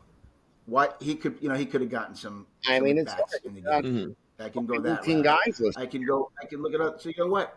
We have players here. It's not like we're going to get on the field, give the game away. It's going to be a game, And I'm talking arc first because I know you guys think that you're going to destroy us. What can you tell us about some of these modified guys that you have see it with Vargas on this roster for maybe some of the people who don't know some of the MVP guys? Great question. So right off the bat, I'll start with Stevie. Right, Stevie's a very good art. He's a good art player and he's a very good modified player. He plays the outfield in modified. Sean, before Sean became a very good art player, he was a great modified hitter. He could definitely hit. You guys know Ramon Santiago, good player, solid player. Phil Cordy, the best Cordy out of the bunch, I guess. And if I was Rob Cordy, I might be a little butthurt too, but he's been on the team for years, so they went a little different. Phil's a very good shortstop. Is he going to be the starting shortstop for y'all? Actually, I don't know if I look at this, can he be? Yes. I'm going to say probably not. Big stick though. I mean, Noel, can hit. Gold Rosen. I'm hearing Gold Rosen's hurt, but he could still hit. Matt Simonetti, he's an excellent shortstop. He's a player. Is he still suspended from? Very good. He's back. No, he's done. He served his 3 games. He's a dumb question for you, Scoot. If he was still suspended, go for it. No, Scoot, dumb question. If he was still suspended, would he be eligible to play? That's a great question. I don't know the answer to that. It's unprecedented territory. I don't know. That's an interesting question because one thing we did come up with if they had to suspend some teams thought if let's just say one of the guys that was suspended had to be replaced because he wouldn't be eligible for the playoffs, and the ruling was well you could replace him but he can't play the suspended games from the other guy because you're suspended, your team loses those games. So I don't know about that. That would have been a good question. I'm sure it would have been a big. But go on, Pagan. I like this Pagan guy. He plays third base for Panacea, right? He's a unit. Yeah, Pagan He's really Jack good. Madden and Bowers are both sick players too, right? Jack can play. He's fast. He's good. Listen, Kyle's a very good modified player as well. Hem hits the shit out of the ball wherever he is. Ryan Madden, I know a lot of you guys know him. You've seen him play. Smooth outfielder, right? One of the nicest guys. Unbelievable stick. Unbelievable. He'd be one of those guys that you would have to debate if he played arc and he could play arc like he does modified. He'd be a guy you'd be like, we got to find a spot for him. Bowers, Larkin, they've been here before. They're good infielders. They're great team guys. Joe Doretta. Rakes. Doretta played in the 4 league with you guys. Really good guy too. Yeah, Doretta's excellent first baseman. Good stick. Taco. No words for Taco. I mean, I don't know if we're getting the 48-year-old Taco or the 50-year-old Taco. Whichever it is, he's built like a brick shit house. And he could hit. Justin Colaraca. Great player. Listen, the man. Good young guy, good young player, speed, very good outfielder, plays both. Vargas is the key. Vargas is the pitcher. What Dave Vargas are we going to have throwing that game? Then your pitcher, Phil. When Vargas plays in games like this, he goes to another level. He has a nice fastball. He throws a lot of junk. He's very good. And I know your guys are looking forward to facing him. Just like I was kidding around and talking about, hey, let's get Shane to pitch. So Shane's not allowed to pitch in our league. Shane gets paid to pitch in tournaments. And he's ridiculous. And when I would bring it up, I was bringing it up more to break Doug's balls. I wanted Doug to hear that Shane was going to pitch. And I wanted probably lost his mind. He's not allowed. Yeah, it never got to him. I was just saying if he found out. But it's funny because the guys on the team, Marty, you guys, you were like, bring him on. We definitely, and I wouldn't expect anything different from you guys, because you're all competitive players and you'd want to face the best. So you got our best, you know. And listen, Pez is pitching for you. Some people said to me, "Hey, you let him He pitch there." wasn't I'm like, pitching on our "Listen, team. the guys could play whatever. Guys could play whatever they want." We actually offered him to be on the team. We actually offered him, and his answer was, um, "Let me pitch the art game for you and modified No, for them." And we absolutely said, not. "No, Yeah, absolutely not." Now, I don't know if you guys know I don't know. this. Where's DeFalco? Is he I like don't in the know. bathroom? Like, what's going on? I don't even know. I don't even know if you guys this. Originally, we brought it up, and we were shot down. We thought a draft Nah. would have been a great idea. Baiko would have been one manager, Pez would have been the other. Draft, do it that way. One art game, one. So they I didn't think want it to do takes a it, little and bit of I'm okay mustard with it. out of it. Like you wouldn't have guys defecting like Phil, or be able to play, a ranked Yeah. art team that I thinks think they're it's better than the world. a league pride thing too. No, You listen, get to I like play for your totally agree side. with that. A lot of these MVP guys Oh, get to play. listen, Yeah. and that's why I stopped it. That's why I Mhm. stopped it for a couple of years too, because it was more. I You don't didn't want to want just to keep getting wrecked. I didn't want the league to be embarrassed. And also, part of it was we were getting younger, right? We were always an over 30 league. And unfortunately, if you stay that way, you're going to Right. age out. It's going to be over. So I didn't want to expose a lot of the art guys guys coming to play in our league and say, what kind of shit are Mhm. what kind of shit are we doing? Until we were more competitive. And now guys are like, you know what? I want to play this. And it's interesting because a lot of the art guys who are playing in our league this year, Yeah. they're right there. I mean, did you expect Cole or Sandegate Yeah.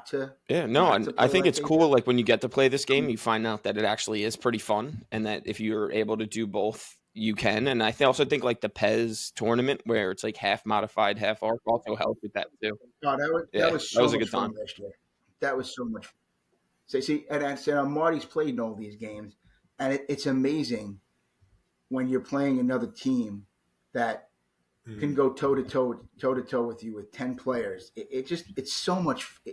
People come down to the games, please. It's just to watch it. It's such a different game when teams Mhm. are playing, defense, and it's amazing how it's an exhibition games, two exhibition games, and it's the intensity is there. It's really, really, really there.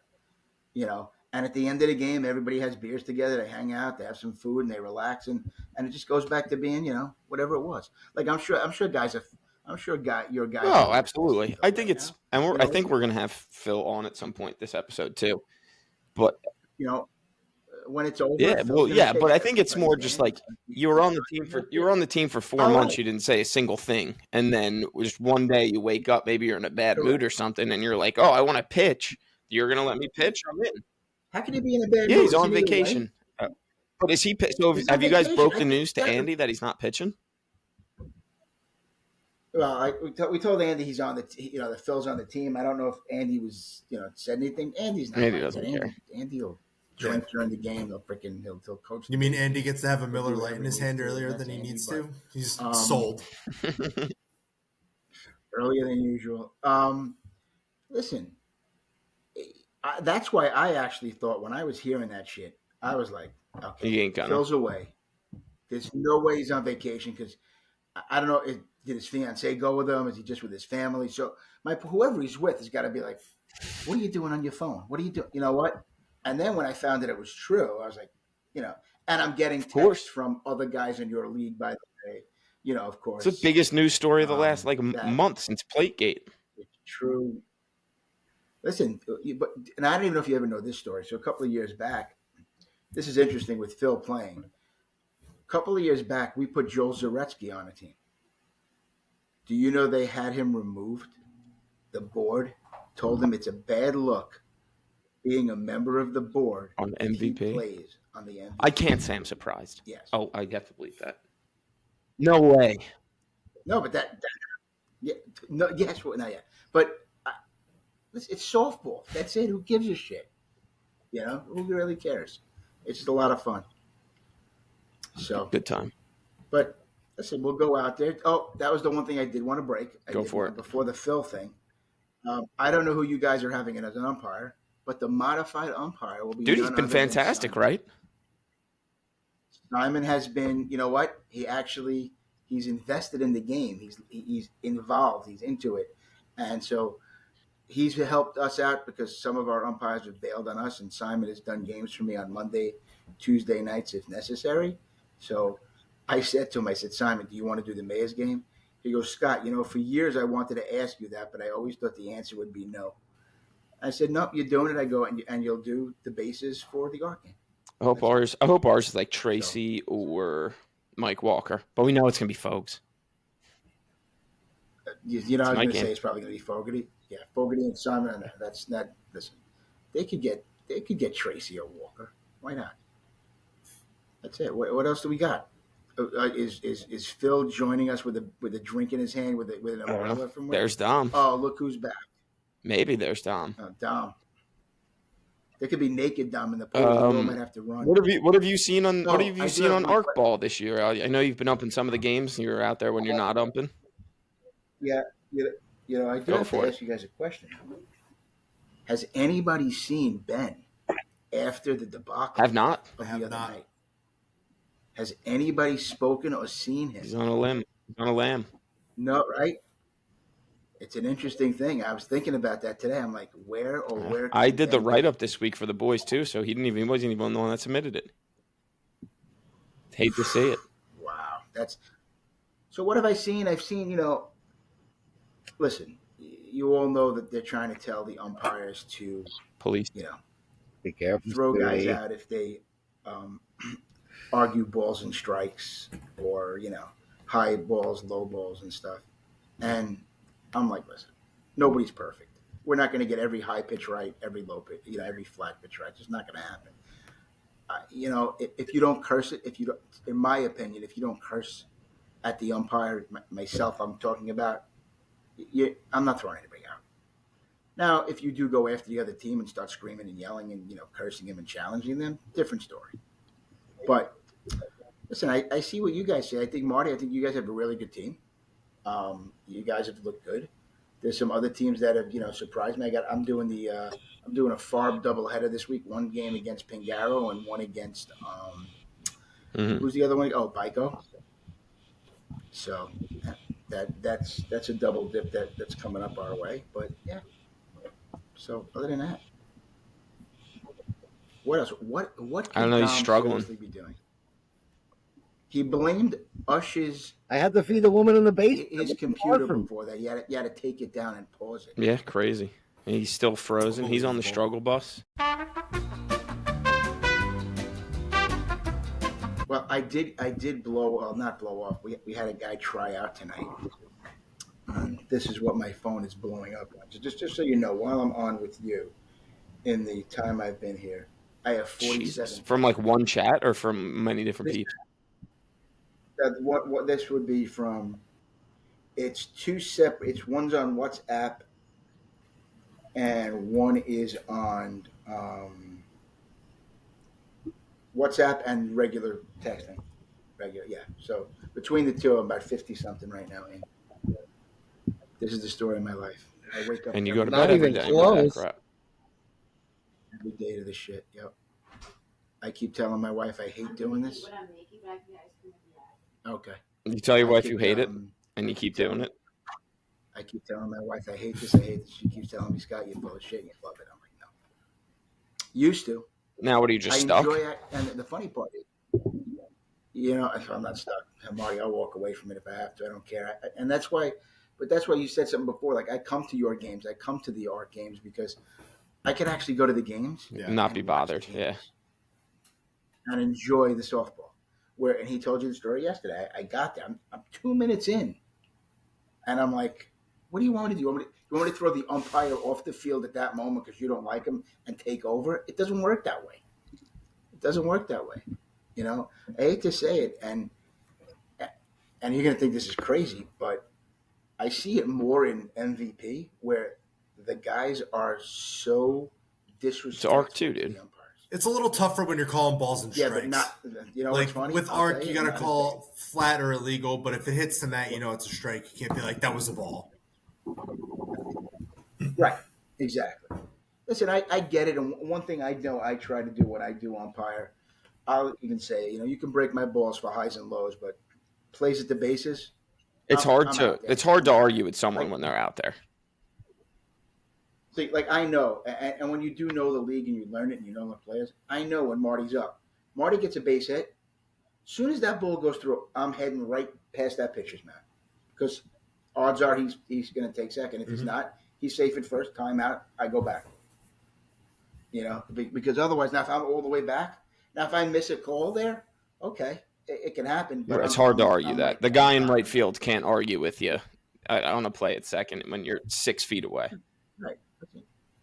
Correct. And you know what? When you're doing a game by yourself, there are plays you can't see. There was a play the other day, first and second, fly ball to left field. I'm watching him catch it, and I see the guy from who took off start making his way back to second. So now, but the left fielder, instead of throwing to second where he should have, he throws a ball to first. So now, where do my eyes go? My eyes go to first, right? They're yelling at me now that the guy never went back and touched on second, and I go, How are you supposed to see I didn't that? see it. Once your guy threw it to first base, I have to assume he got back to second base because I saw him take steps that way. So sometimes things like that when it's one person, but other than that, I really don't have that many problems at all with the guys in ARC. I just think the guys have gotten, and maybe it's the umpiring crew. When they get to know everybody and they get more comfortable with people, they think it's more friendly than Becomes more banterful than guy running the game. They think that right. They think they can say to a guy, "Hey, go fuck you." Well, no, it doesn't work that way. We had a guy who actually is hurt this year, and he's umping some games, and I had to pull him aside and said, "Lou, listen, you're not their friends. You can't." He goes, "But I know all of them." I go, "I know you know all of them, but you're not their right. You can't start bringing stuff up, and for these 2 hours, be the umpire. That's it. Make the calls. If they yell at you, you made a bad call. Say, hey, I was wrong. Well, hey, you know what? That's what I saw. Something like that. That's it. That's it." So I don't know why you guys were going to ask me as well about they told me yesterday about the MVP All-Star game. I was like, and the reason why you guys would even like us? Just to promote it. Yeah, because Don was like, we're going to talk. I mean, it's Edwin and Paul Steinberg. A very funny story about that. I'm on the phone with Edwin last night because he's, making sure, we know who the sponsors are for it and everything like that. So the game is August 17th. And I'm like, Edwin, when you guys asked me for the field, we got Union Hill left, turf. I go, we don't have that anymore. He's like, no, Scott, we got right. I'm like, no, we got left. I looked at the permit. Oh, no. We have left. You guys are not playing on the 17th on Union Hill right. So I spoke That's to good. already. They got you. So you got the field from Mark. Yes, and I thank that for Doug. I'm like, that'd be nuts if you guys lost. You had to do it at Muni. That'd be disgusting. That would have been disgusting. Listen, I don't have to tell you guys, the whole field bullshit. Absolutely. Hurts us. Oh yeah, because you guys don't have the privilege of East Francis. You have to go Muni Manalapan, which is brutal. And Manalapan an arm and a leg. Yep. An arm and a leg every time we play. And the way Manalapan works, I don't know how it works with you guys, with Doug, and how he gets the fields. I text him on Sunday. Monday morning, he tells me if the field's available because he needs to get the schedule from all the Little League teams. Oh, my God. The softball teams and everybody. So yesterday, I went there instead. Sometimes it's better to go in front of somebody and talk to them rather than just pick up the phone or text. And he's like, Scott, I don't even know yet. I'm like, well, we got a game tonight and I need a game Thursday. So far, knockwood, we've gotten them. They don't give you any fits with the number of Manalapan residents you have, because I always heard that's one of the problems that comes with it. So So I went to the guy in person and said, listen, I will give you a schedule and I'll pay you immediately for the games. He's like, they're not interested in making money. They just I go, are you serious? He's like, no. So when you go and ask after they're all full, they'll give you, it's we don't pay the same rates. Like I think we pay $50 an hour for the lights, and maybe 50 an hour for the fields or something like that, or 25 an hour for the fields, where the residents pay less. So, but it's not that. It's just a pain in the ass. I'm like, you can make money. We'll use Manalapan's fields. No, doesn't work that way. So that's a thing that we go through. Yeah. And it's kind of shitty. I sort of feel like Doug Cohen and Pacheco were going to pick me up in a car soon, put me in the car and drive me somewhere else. And whatever happened to that podcast? The 10 and 2. Oh, the 10 and 2. Am I here now? Doug's going to pick me up, and I'm going to go drive in the car somewhere. You are here.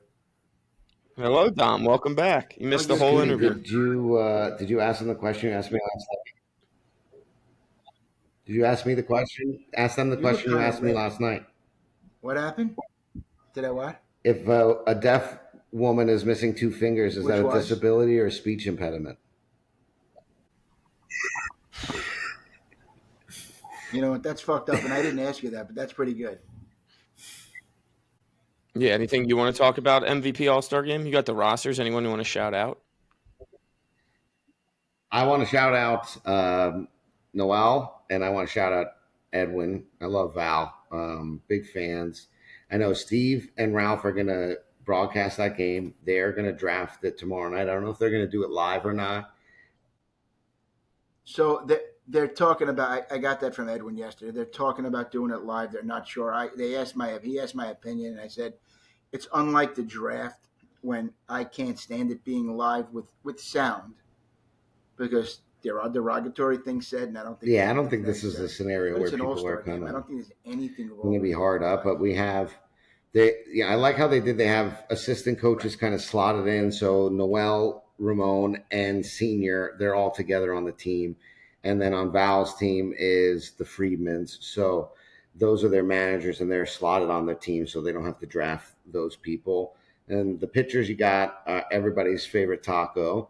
We have Vargas, who is very intimidating as a pitcher, but then I found out his name is David, which kind of takes some of the luster out of it. Well, you know what? He's like Kramer. Yeah, but that's Seinfeld. very close. He has one name. You got to be close. That's very close to share. Newman, you know, is Vargas. That's exactly it. Yeah. Be careful. He needs David ain't it. He needs a different first name. That's what I was expecting. I don't think he could be Pablo Vargas. I have no problem with that. Then Brooks and Naps, those are the pitchers. Then we have the Goldfarbs, the better Goldfarb Reed, and then the secondary Goldfarb Alex, Ramon and Senior, Ryan, everyone's favorite big-headed idiot, and Matt Hill, I think, is second.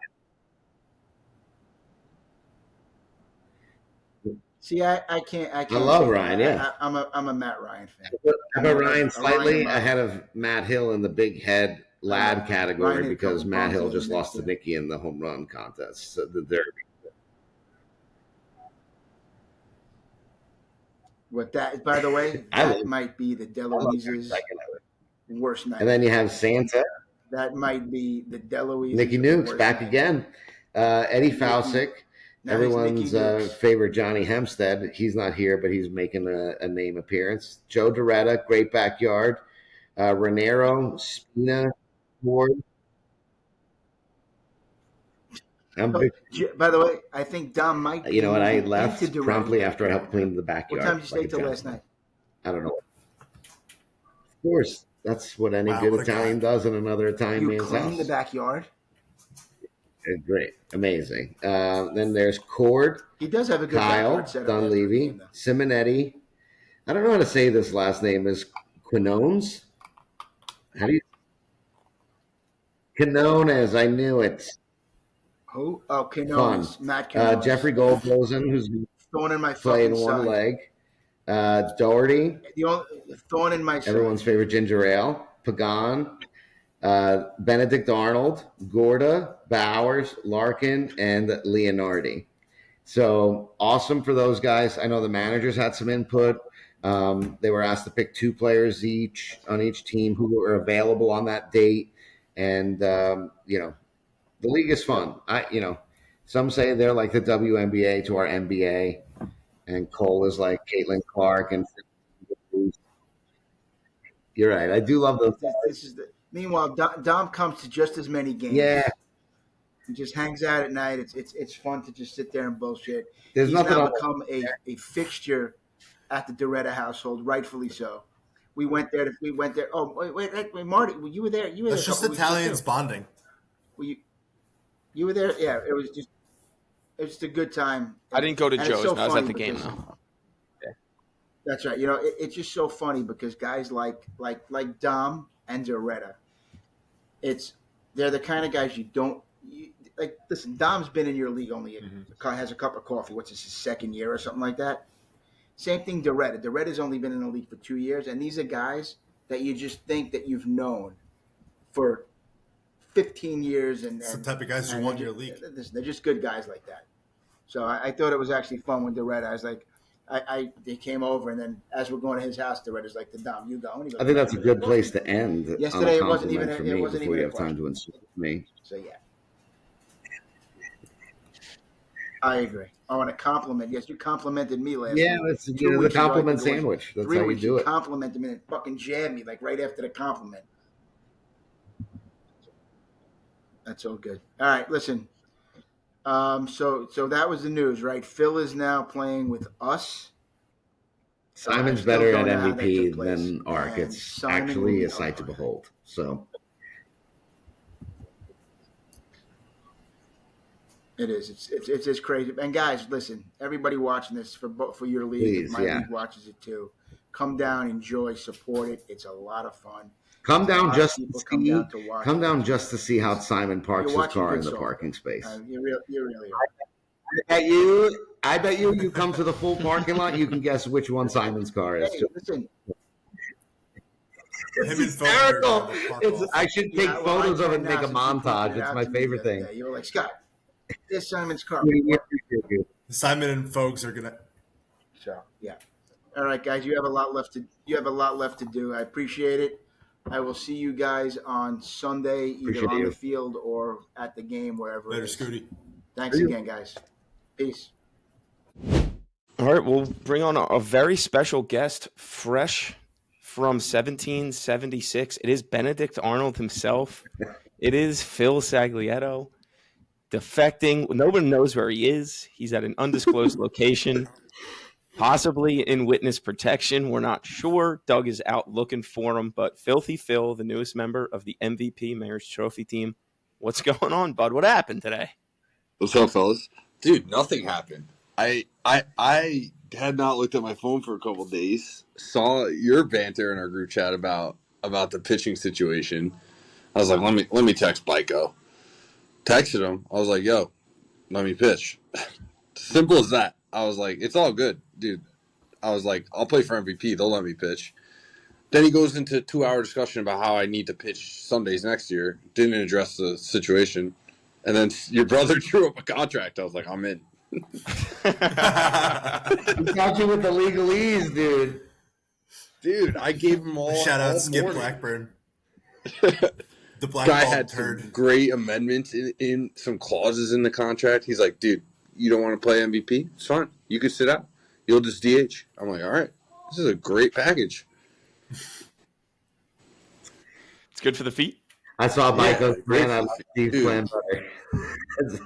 Rosenstock's got to be thrilled. You're just going out to shove, and then you're just going to DH. Probably get pinch ran for. Load management at its best. Do you have any remorse for Andy Kessler? Guy's not going to be able to be living his best life Sunday night. Oh, was Andy supposed to pitch for Ark? Yeah. Oh man. This is why Phil's the best. He's got one job, and that's to fucking win. Yeah, I didn't know that. But he doesn't. He's driving the phone. He doesn't want to see the people's faces in the fucking church. Okay, he just wants his finger on the trigger. Okay, you want him on that line. You couldn't make that decision. Okay. Yeah, I mean, look. Next man up, as they say in ball. Phil's just trying to shove. He doesn't give a fuck. Phil just wants a pitch. Yeah. He didn't care if his dad was on the mound. Get the fuck out of here, Dad. I'm pitching. Give me the ball. Yeah, dude. It's another voluntary rec game, and I want to pitch. These guys get to pitch all 18 games, 22 games, and playoffs. Come on. We didn't expect you to come here to make coherent arguments, Phil. Yeah, no. It's all good. I thought this whole tournament, this whole game, was only once, and then I find out you could just be whoever you want, be drafted wherever, and you can make the roster. And yeah, if AJ was pitching, I would be playing for Arc and be silent, and it's all good. Ronnie's a great pitcher, but I'd go to battle with anyone that I can pitch with the best of them. And Baiko didn't care. He wanted to give me an inning of garbage time. I was like, not interested. Not going to put the wear and tear on the body to play infield in another one of these games that the lights are going to turn off midway through. Phil is essentially the Marshawn Lynch of our league. Yeah, definitely. That's a good analogy, Dom. That's essentially, Are you here so you don't get fined? That's Just here so I'm going to find. just give him the I best. didn't realize it was going to be such a big deal. I'm like, dude, 4 days in advance? Okay, I'll cover the cost of a jersey. Like, I'm sure there's I think guys. Frank's looking for that. You might as well hit him with a Zell. Yeah, that's fine. It's not a big deal. It's a shitty Evo jersey that's going to get thrown in the bottom of the fucking storage bin in my closet until I get around to throwing it out or donating it. It's fair. I mean, we're excited to see you shove against all those guys. Yeah, me too. And I figured it's going to get the boys a little fired up. I love it. I want both As sides now. As a spectator who will most likely be high as fuck for both games, I'm looking forward to it. Yeah, I'm locked in now. Yeah, we need this, dude. It's hard to revamp that game to what it was that year where Toronto hit that nuke. So I wasn't looking for this problem. I just tried to negotiate with Baiko all morning, and he was just not budging. And then Steve came in with a serious offer, and I was like, I do play an MVP now. Got to consider all options. Got to So consider. really what I'm hearing is we're blaming Baiko. Bad negotiator. Dude, love the guys in Arc. Love Scotty and what they were offering on the other side. I thought it'd be fun. Sure. I wasn't looking for this problem. That's a secret. It's like Juan It's the Soto guy going to causing the the Mets. problem. This is Juan Dude, Soto didn't to even the get Mets asked. all over again. yeah, exactly. I love New York. I just like their package better. Yeah. Yeah, dude, it's all business. I don't understand why everyone's hurt. We're all grown men playing in a rec softball game. That's all. Let's talk about Arc. How's Team Rosenstock doing? Been the 1 seed like all year. Is it just like too easy for you guys right now? No, we have a lot of close games. There's been a lot of very competitive games that especially early in the year that I think we ended up coming out on top, and our record could be flipped in that other direction if we didn't close them out or come up clutch. And I mean, I don't know. We're 12-5 when I left, so 13-5 is pretty good, pretty solid. I think the doubleheader was a tough one, long day.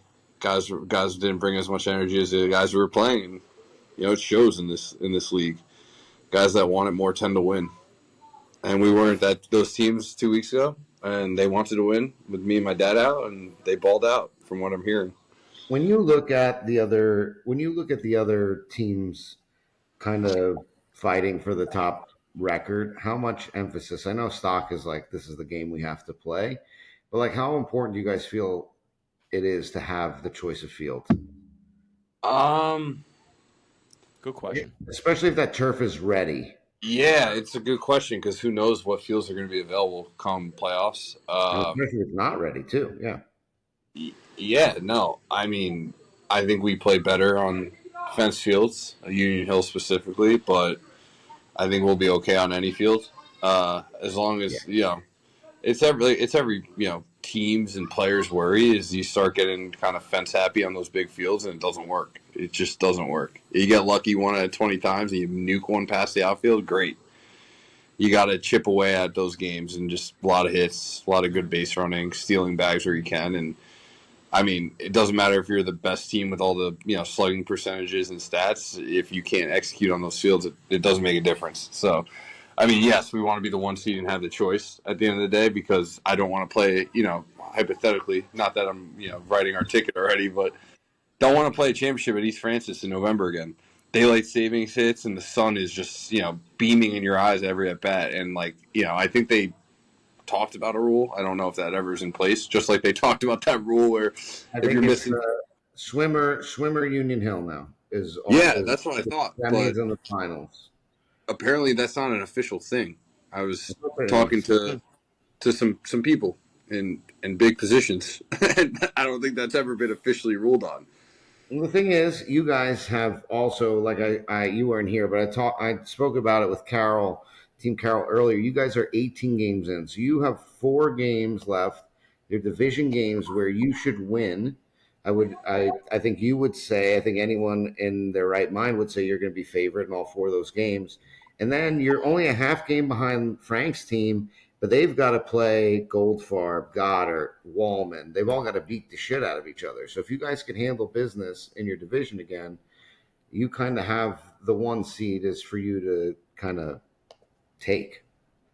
Yeah, that'd be great. I mean, I think us and Team Carroll probably played the most games. We've gotten lucky with rainouts. So, yeah, you can, I guess we can't really, control the ship the whole way, but, you win those 4 games and you like your chances of getting the top seed. And if not, you're a top 3 seed and you're going to have the choice.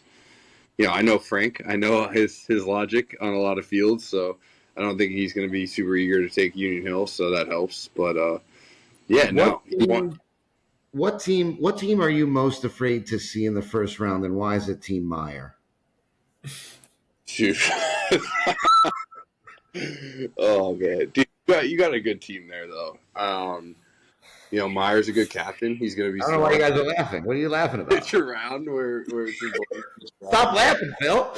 Dude, you know what team scares me outside of Team Meyer that I think will put it together, and is that Klaczynski team. They Klaczynski. I think that team will click and they can be a dangerous team if they just play the game. Hit their cutoffs. Don't make smarter. outs on the bases. A little smarter. They have a lot of talent and they can hit with the best of them. Mm-hmm. But yeah, we'll see. I don't know I haven't paid too much attention of where who's looking to be in the playing games and who's going to come out in like one of the bottom 4 seeds. But dude, any given Sunday. But usually the better team wins in a 3-game series. But you never know. Let's look at some of these matchups for Sunday. Yeah, let's do it. Right. Oh wait, right. Are you going to be back? Yeah, I'll be back. I'll be back Saturday. So I'm gonna play all day softball Sunday. Sounds like a blast. Yeah, hopefully Doc gives me some warm up innings on Sunday morning. We'd love to see that. That would be funny if you got to pitch over Ronnie in that game. Yes, that'd be so good. Dude, honestly, that whole thing is just built up on dealt with emotions and just being shut down for pitching so many times in this league. Besides the Hornick tournament, which I feel like I showcase a really good effort where I can make an argument to pitch. But what are you going to do? I think it's one of those things in those all-star type games, Phil. Everyone's swinging the bat anyway, so you're also going to look better because people are swinging at garbage. Yeah, and you have good defenses around you. You're not worried about Phil, you pitched Austin Krause in right center for sure. Yeah, dude, you're right. Yeah, having those teams behind you makes it a lot easier. Kind of lets you go do what you want with it, and I'm pretty sure we don't have a forgiveness shot in that game. So, as a pitcher, I'd rather no forgiveness shot than a bigger mat. But we went the bigger mat route 2 years ago, and it's been good. I like the bigger mat. When I pitched it, I don't think it's that big of a deal hitting. I don't think it really makes too much of a difference. But in those games, you get ahead, you could really get somebody swinging bad pitches and foul out and strike out. So I like to utilize those things. All right, let's jump into the slate. Meyer, Drzezinski at Swim, 8:30. Phil, you're just saying, Team Meyer, good lineup. Dude, I don't have spreads on these games, unfortunately. I haven't played Seth's team with the full lineup. We played them with, all Drzezinski's not there. but that team can play, and so can Meyer. I can see that going either way. It's tough. It really sounds like Santa's hitting well right now, so that's always a big problem for any team he's playing. I think they probably have the slight edge, but I don't sleep on Team Meyer. They got a great pitcher, good captain. They got guys on that team, but we'll see. Where are they playing? They're playing at Swim. Playing at Swim. Swim? Okay. Yeah, Good field for them. I'm gonna lean Meyer on that then. I like it. Yeah.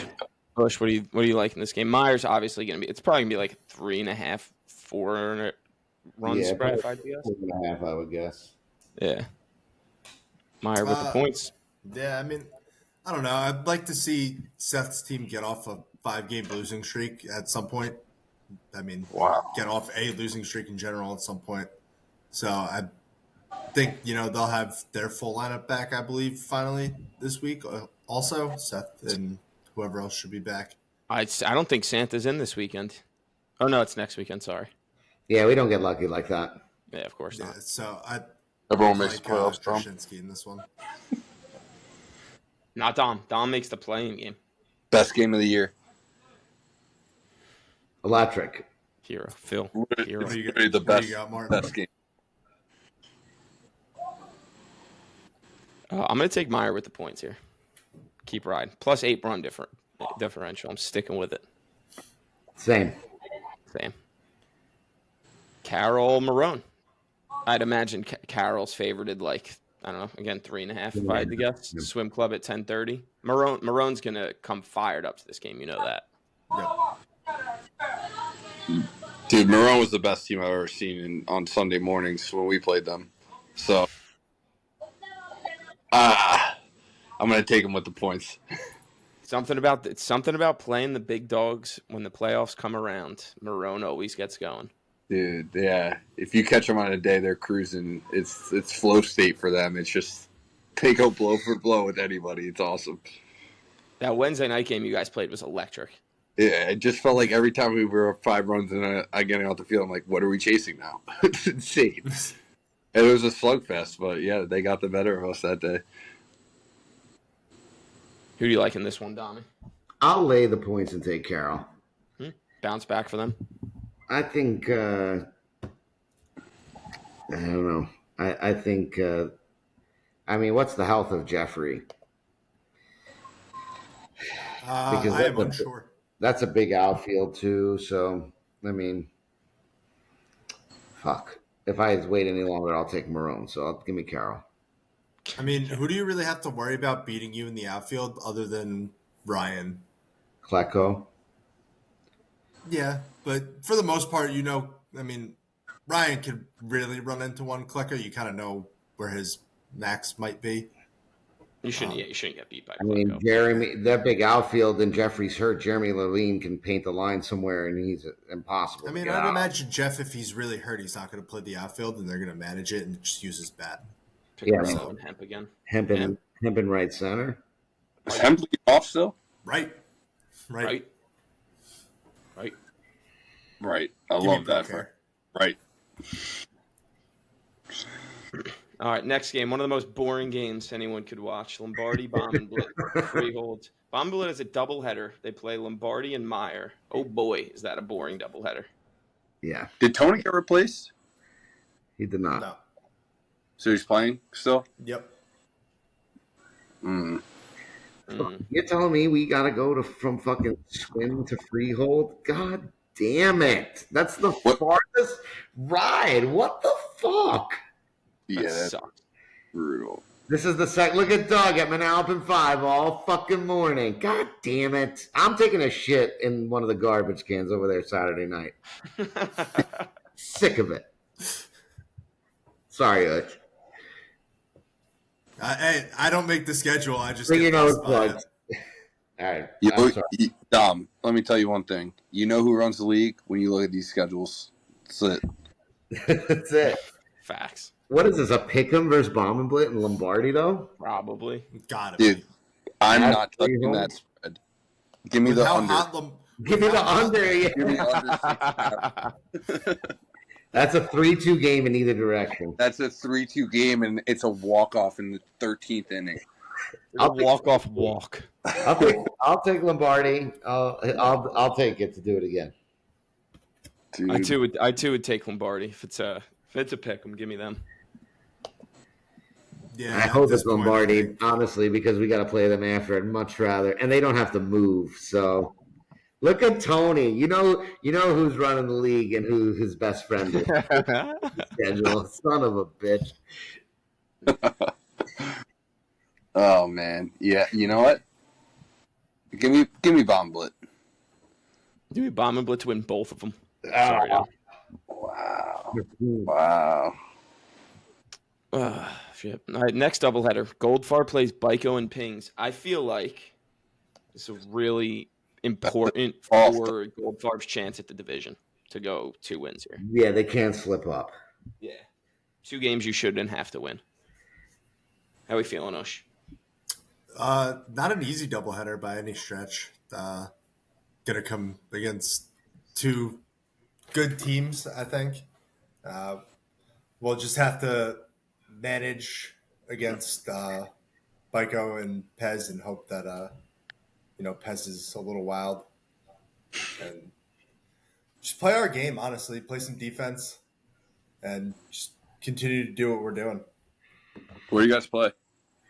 I'm in Alpin 5. My favorite field. Right, I forgot Doug's on that team. I love that field so much. Yeah, I like Goldfarb in that game on a big infield. Cole's gonna be running around like a gazelle out there. Yeah, I'm gonna lean Goldfarb there. Goldie twice. I got unfortunate news for you, but good news for Bomb and Blit is that Abramson won't be there Wednesday night, but he will be back on Sunday. So maybe you have your hands full. Sure. And then I do have to make a redaction from last week. Speaking of Pingaro, I did incorrectly say that Fred Lugos had a walk-off, and then Austin and Doc Silverberg both called me as though they were on the same time somehow to let me know that Freddie hit into a double play. Then there was a player walked in order to get to Doc, who then won the game and hit a walk-off. And that is my redaction. Thank you for clarifying. But give me Goldfarb in both games. We'll cut that. Well, let's move on to the next doubleheader here. Yeah, let's. God. All right, well, let's move on. Team Goddard doubleheader at Muni. Who on Team Goddard runs the league, fellas? I think that's a punishment somehow. I can't figure it out yet, but it's a punishment. They play Polzer and Drzezinski. Wow, Seth's got to go from Swim to Muni is like down the street. Yeah, it's good. It's a different fucking county. All right. Maybe sometimes you just got to look yourself in the mirror. Yeah, well. You got to look at the man in the mirror. You're right. You can fart and people will remember you for a minute, or you can shit your pants and people will remember you forever. This week we're going to shit our pants, so stay tuned. Ain't cool unless you pee your pants. Goddard at Muni, 2 fields. Are they a big field team yet? Did they beat the Allegations at all? I think they won another one on a big field last week. They did.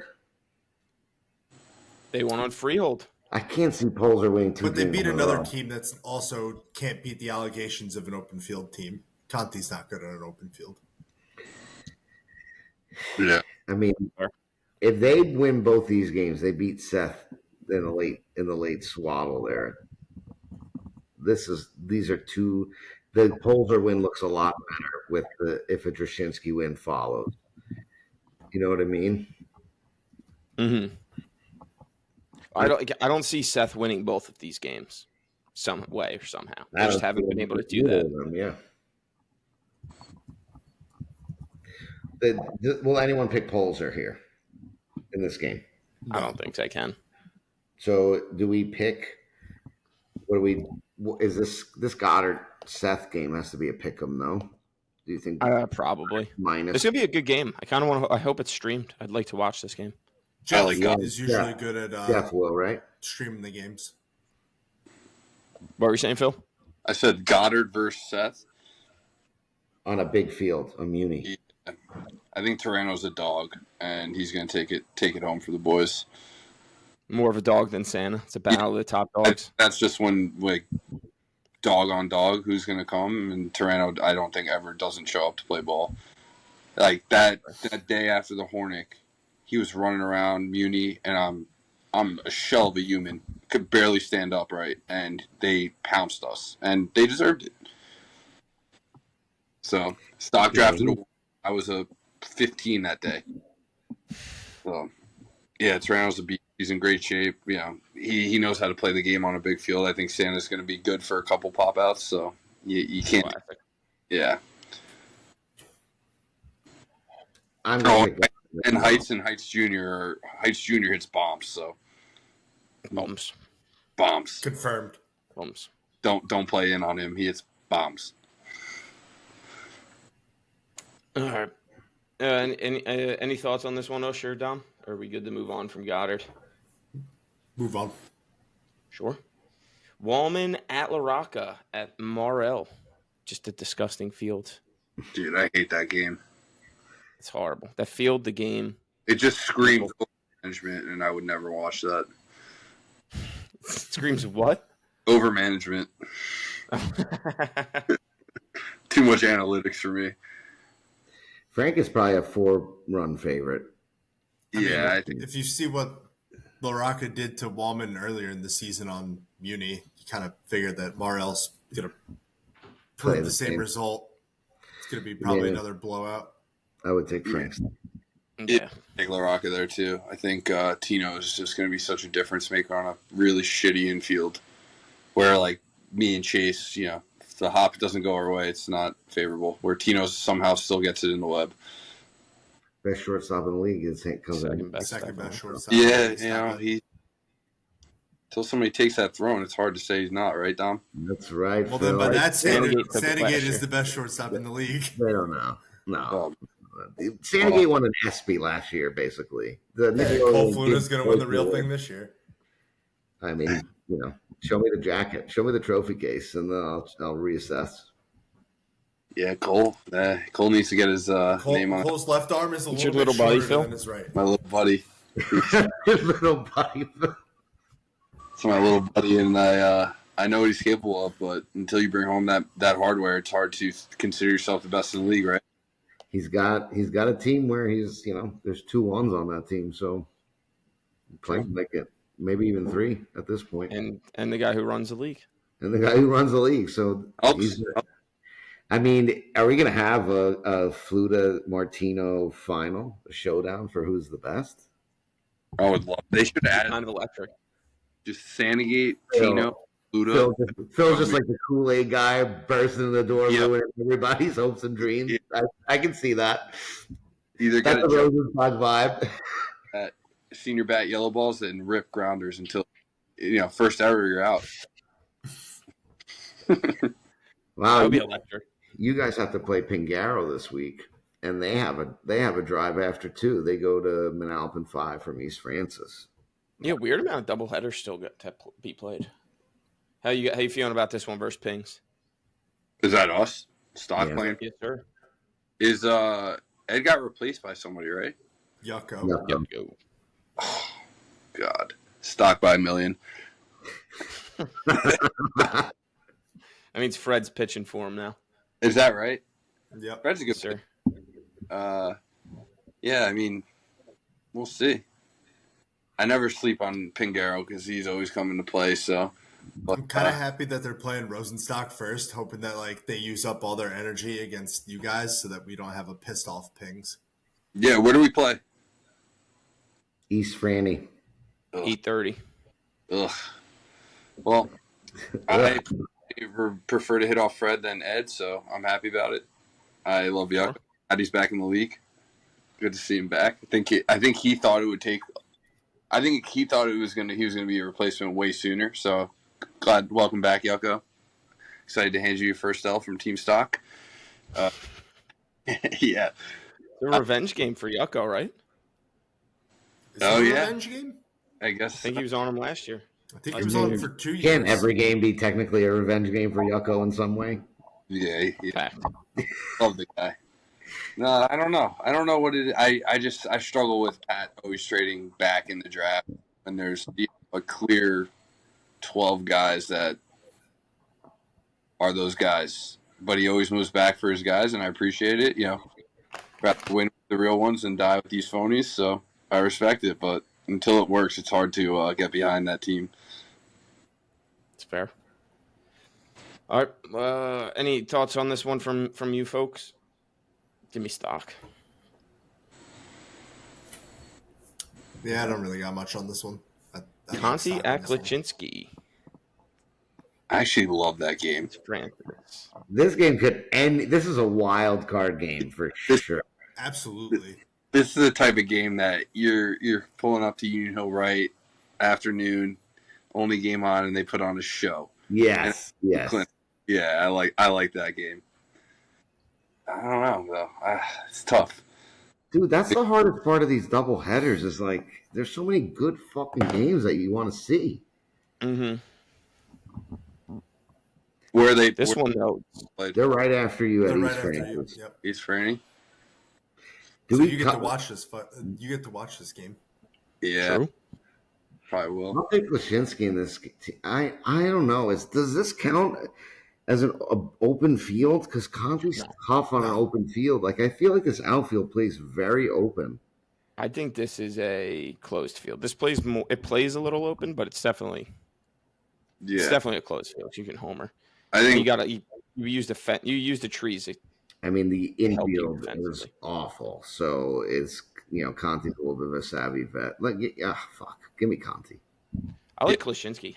I could see them blowing him out. Who's pitching for Klishinski? Is it Kraus still? I think so. Yeah. I like their other guy that pitched against us. I think he's a real crap. Lefty.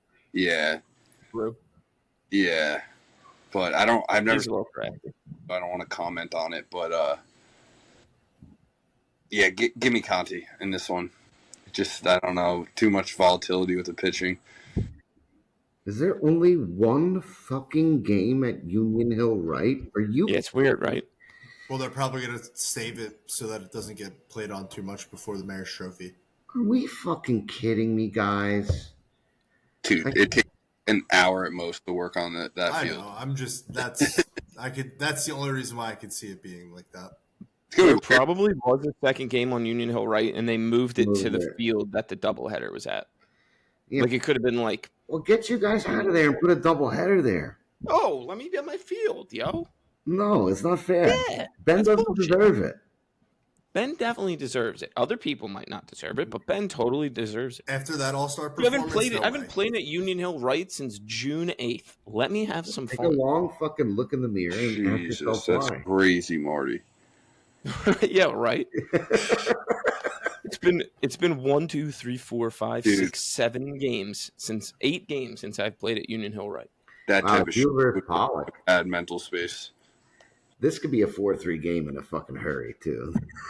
I'll be honest with you, Marty.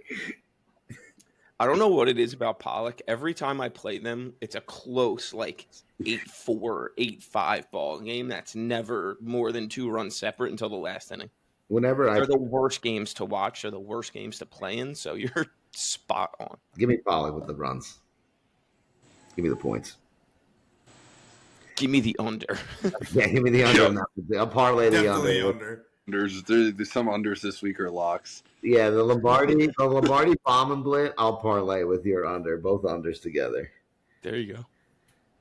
Oh, man. Is AJ pitching for Pollock these days? Yes, he does. Pitching last time I saw. He is. Oh, give me Pollock. Sorry, Marty. Sorry, it happens. AJ he's the best. I think I'm going to go Pollock in this one also. Kind of tough to... I think only you and David are really going to have some success swinging the bat. I think AJ is going to manage everybody else.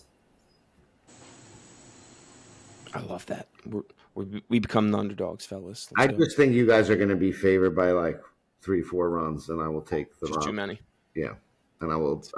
I could see a 7-4 ball game for sure. That's completely reasonable. And then Mayor's Trophy. What do you think the spread, Sags? Is you guys? How many runs do you want to either give or get in these games on Sunday night? Oh, that's a tough one. I don't really know enough on who's on either roster at this point, but Guy's been on both teams, and you don't know who's on them? Haven't looked at the group chat. I'm going to assume the MVP's arc lines went down a little bit since they have Nolan Ryan meeting Jacob deGrom pitching now. Sorry, Andy. But I don't know. The MVP, the modified games for me, I think a very competitive game. I think there's a lot of the modified game. You guys are plus 3.5, and the arc game you're plus 6.5. wow plus money on both. I think we should have no problem with the modified To be game. fair, you guys were plus 10.5 before. Dude, like besides, like you have Santa, Cole, and Sandagate. They can both. All three of them can go 2 for 3 on Vargas, and I don't think the rest. I've hit off Vargas enough now. He makes me feel like a clown, so that's a perk. Don't have to hit off him. Way to be looking out for the ego at all times. Always, dude. Always. Yeah. Only me. Against Pez. The art game 6.5 feels like a lot, but they do have a monster lineup. But I think we've all these guys in this party right now have played enough really competitive, like, you know, whether it's Hornet tournaments or tournaments, and dude, just putting all the best players on a roster doesn't mean it always works. Too many guys want to swing for the fence and put on a show, and that's how I feel like, you know, the year that MVP beat Arc in the Arc game, that's what they did. They just didn't stop hitting. It was all singles after singles, and you know, when you get behind real early like that, it's easy to drop the back shoulder and try to nuke some out and get back in the game. But we'll see. I mean, look, it's 13 on 13 grown men with bats and gloves, and it comes in 12 miles an hour. So I'm not too worried about what these lines are set at. Yeah, I think in a game like this, when both teams are so good, 6.5 is like 2.5 in our opinion. Yeah, I think 6.5 is crazy. Like, if you're picking on it and betting on it, yeah, I'm taking plus 6.5 in an art game. This game could easily be 6-4 final. I've seen these like very talented teams go toe to toe and just don't score. Try to do too much. They press, dude. When you press in softball, that's it. You're not gonna do anything. So we'll see. It'll be fun. I agree with you. I just think that I think you guys lose big and win small. Yeah, I think that's fair. And I think if I was handicapping this, I would say they are the favorite, so they would be the favorite to win big. And I think that's how it's set around. I'm surprised on the line on the modified game at plus 3.5 for modified or MVP.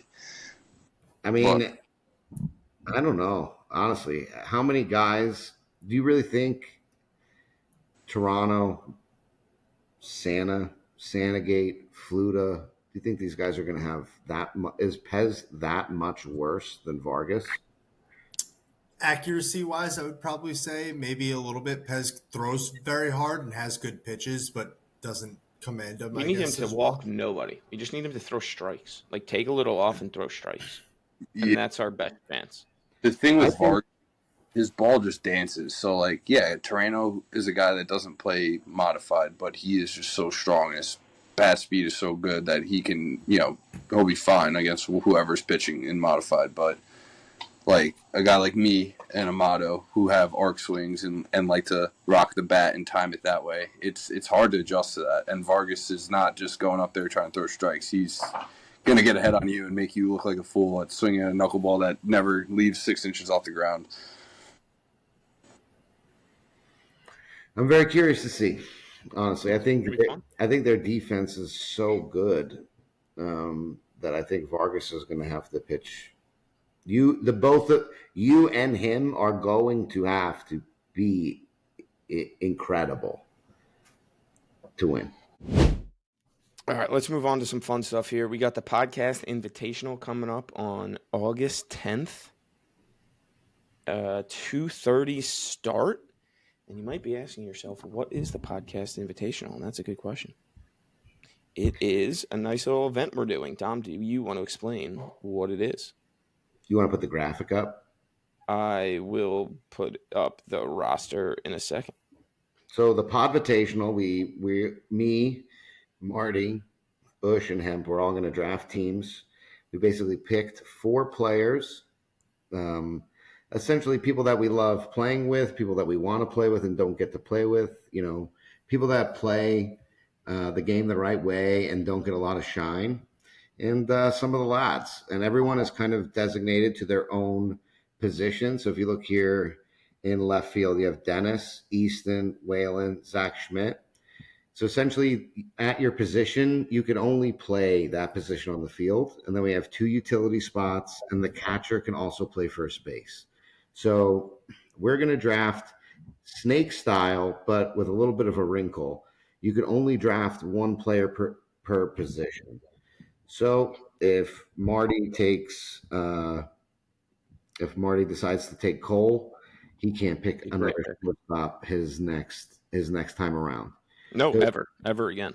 Can't pick him ever again. yes. I only get 1 shortstop. Yep. Correct. And the utilities players are broken up into 2 categories. So you can't pick 2 players from utility 1. You have to pick 1 from 1 and 1 from 2. And we're going to draft. Listen, I texted 38 of those 48 people or whatever the fuck today. Everyone's jazzed and excited. AJ just texted me, said he's in. Let's go. So that was basically our last one we were waiting for. Everyone's excited. It's going to be an incredible time. We got Tracy is going to ump. He's going to be dancing. He's going to be having a good time, talking a lot of shit. We're going to have a lot of fun. We're probably going to have another umpire behind second base. We're going to have Ben Kessler on the broadcast calling all the games. We're doing this to try to raise some money for, like, the All-Star game was a perfect example. Between the weather, the amount of people, and the amount of trees that enclose the area, we cannot get a good Wi-Fi signal in order to run the cameras and do the things we're trying to do. So I wanted to say thank you to Evan Abramson. Mike Steinberg's helping us out in a big way. Joe Caputo helps us out. Stav, Nikki Laps. This is a place where we can all kind of have fun and raise some money for, I would like to live in a world where we can get to the fields and put cameras there ourselves. So we're not, it's not incumbent on some of the players to film the game so we can all see what's going on. And these are all things that we kind of try to baby step our way. And we're just trying to raise some money. We have some awesome raffle stuff going on. So step 1 right now is we're basically going to decide who's picking in what order. Jeremy Levine, shout out to him. He does marble races. He did a marble race for us. We're going to draft the teams live Sunday morning from my pool. Well, Sunday After the games in between the mayors. So we'll draft from my pool. We're going to do essentially on the day of the tournament, we're going to hang out and set up bucket golf from 12:30 to 2:30. You can buy 2 balls for $10. We're going to set up a couple buckets. We're going to put different prizes in each bucket.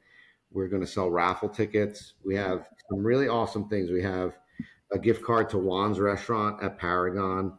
We have a gift card from Olive Garden, thanks to Dave Meyer. A free Brazilian, which the ladies will love, thanks to Lisa. We have some bottles of scotch and tequila, thanks to Dennis O'Connor's wife. We're going to do a home-cooked meal for 4 people from yours truly. I'll give you a nice little dinner and a show. We have some Yetis, some Stanley Cups, thanks to ProCare and Tom Carroll. And we also have 2 free gold memberships from the Vital Stretch, which is unlimited, like, stretches, infrared sauna. They'll do like a mobility test with you. Really awesome place, really awesome people. So you get a gold membership for 2 months. We have 2 of those to kind of give away. If anyone wants to donate, there are people that have been very generous. We appreciate it. Instead of giving us money, just buy extra raffle tickets. Buy 1,000 raffle tickets, please. Don't hand us any money. Just buy the tickets. If there's anything cool you want to raffle off, or maybe there's like a nice bottle of Johnny Walker sitting, at your bar for 3 years and you don't get any good use out of it, we'll take it. We'll make a fun time out of it. We're going to have a good time. This is going to be a really fun thing. We look forward to expanding next year when there's 2 fields, but we do appreciate everyone's support. We want to thank Doug for setting up the permits, Jomo, all the guys, getting us some balls, getting just a lot of willingness to help. We appreciate it. I was taken aback by the amount of excitement there was today out of the people playing in this game. And so Excited about that. And did I miss anything? I think you nailed that. No, yeah, I think you nailed it. Looking forward to getting to do the draft. Like you said, really excited for this tournament and looking forward to finally getting it going. Yeah, it's gonna be fun, interesting, a nice little wrinkle. Good group of guys. How you not gonna have fun? Yeah. We've been talking about it for a while, and I feel like now that it's here, it's really starting to gain some steam. Yep. I mean, look at that list. Look at that list of players. Like, what an electric group of people. Come out and watch. We're gonna have a fucking great time. Like, I'm in. So in for it. All different ages, shapes, talents. Yes. And this draft's gonna be fucking wild too. It's gonna be chaos because it's not necessarily who's the best player. It's Right. also like value to the other players, blocking you from someone, blocking me, things like that. It's gonna be very interesting. I Mandatory. think like the first pick in the draft might be the most shocking pick. Yes, like it's not going to be like because it doesn't make sense the necessarily to take Fluta first overall. Like Yeah. the best player in this game isn't one of the four shortstops because they're all really good. So it's like the value of them. Like Fluta, the first shortstop might go in like the 8th round, Yeah, that might be the worst pick at the time. right? Or a guy like Amato might be the best pick, you know. You never know. Or like Mike Villani because he's the man. And no combos here, right? No combos. Electric. What a time. So join us on the live stream too. That's going to be a fun draft. I'll make sure everyone is nice and lubricated and we have a good time. Hell yeah. All right. And then I know we were going to watch this little video here so we could decide who's getting what pick. So what's our colors here? I'm green. Let me share this. I'm purple, Usha's pink, and John is Orioles orange. Do we know the name of Jeremy's channel? I do not. I don't. We should have got. I can text him real quick. Yeah, text him, find out his name. We'll shop it. We'll shout it out. We'll put it on the graphic. But here's the video he sent us. No one's watched this yet. We have no idea. So I'm green. Dom, you're purple. You said. Wow. Yeah. This is a minute long. That's awesome. That's Earth pink, and there's John is orange. Yep. Yeah, Jeremy Levine does this for as I guess like a side gig. I don't know, but we'll get you his name. Shout out, follow him on all the socials. This looks pretty legit. So let's see. Oh, music! Wow, what a beast! Oh, let's go. Oh, this is malarkey. Is that John? Fuck him. John, the guy who set up the fucking video. Yeah. He badmouthed the Orioles the whole time. Oh, but now he's behind. Yeah. Wow. Get legs. Be fast for once in your life, purple. Wow. Oh no. Oh no. Falling way back. I don't even know where this ends. I don't know how to gauge my excitement. No idea. Dude, this track's massive. Oh no. We're off to a big start. Come on, Green. We're off to a big start. Get there, Pink. Oh, dude. Dude. Oh, get some legs. Get some legs. Oh. Wow. Do you believe in miracles? God damn it. And John got last pick. Like he said he would too. That's electric. That was way more fun than I thought it was. I thought I was going to have to pretend to be excited. No, marble races are absolutely electric. I get high and watch them all the time because I did not expect. Fuck. All right, Dom. All right. Pressure's on. Which of the four you drafting first, second, third, or fourth? Give me 4. Ooh. Interesting.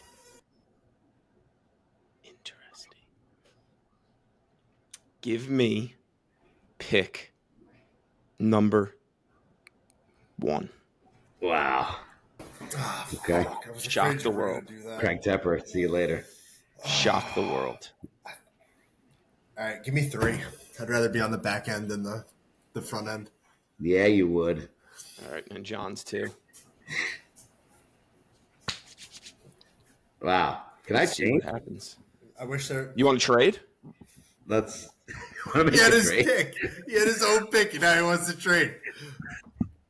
I didn't know what pick I wanted. I just knew for sure I didn't want to have to choose first. And it was the Marvel race, and I won, having nothing to do with it. But now, just basically, I almost went second.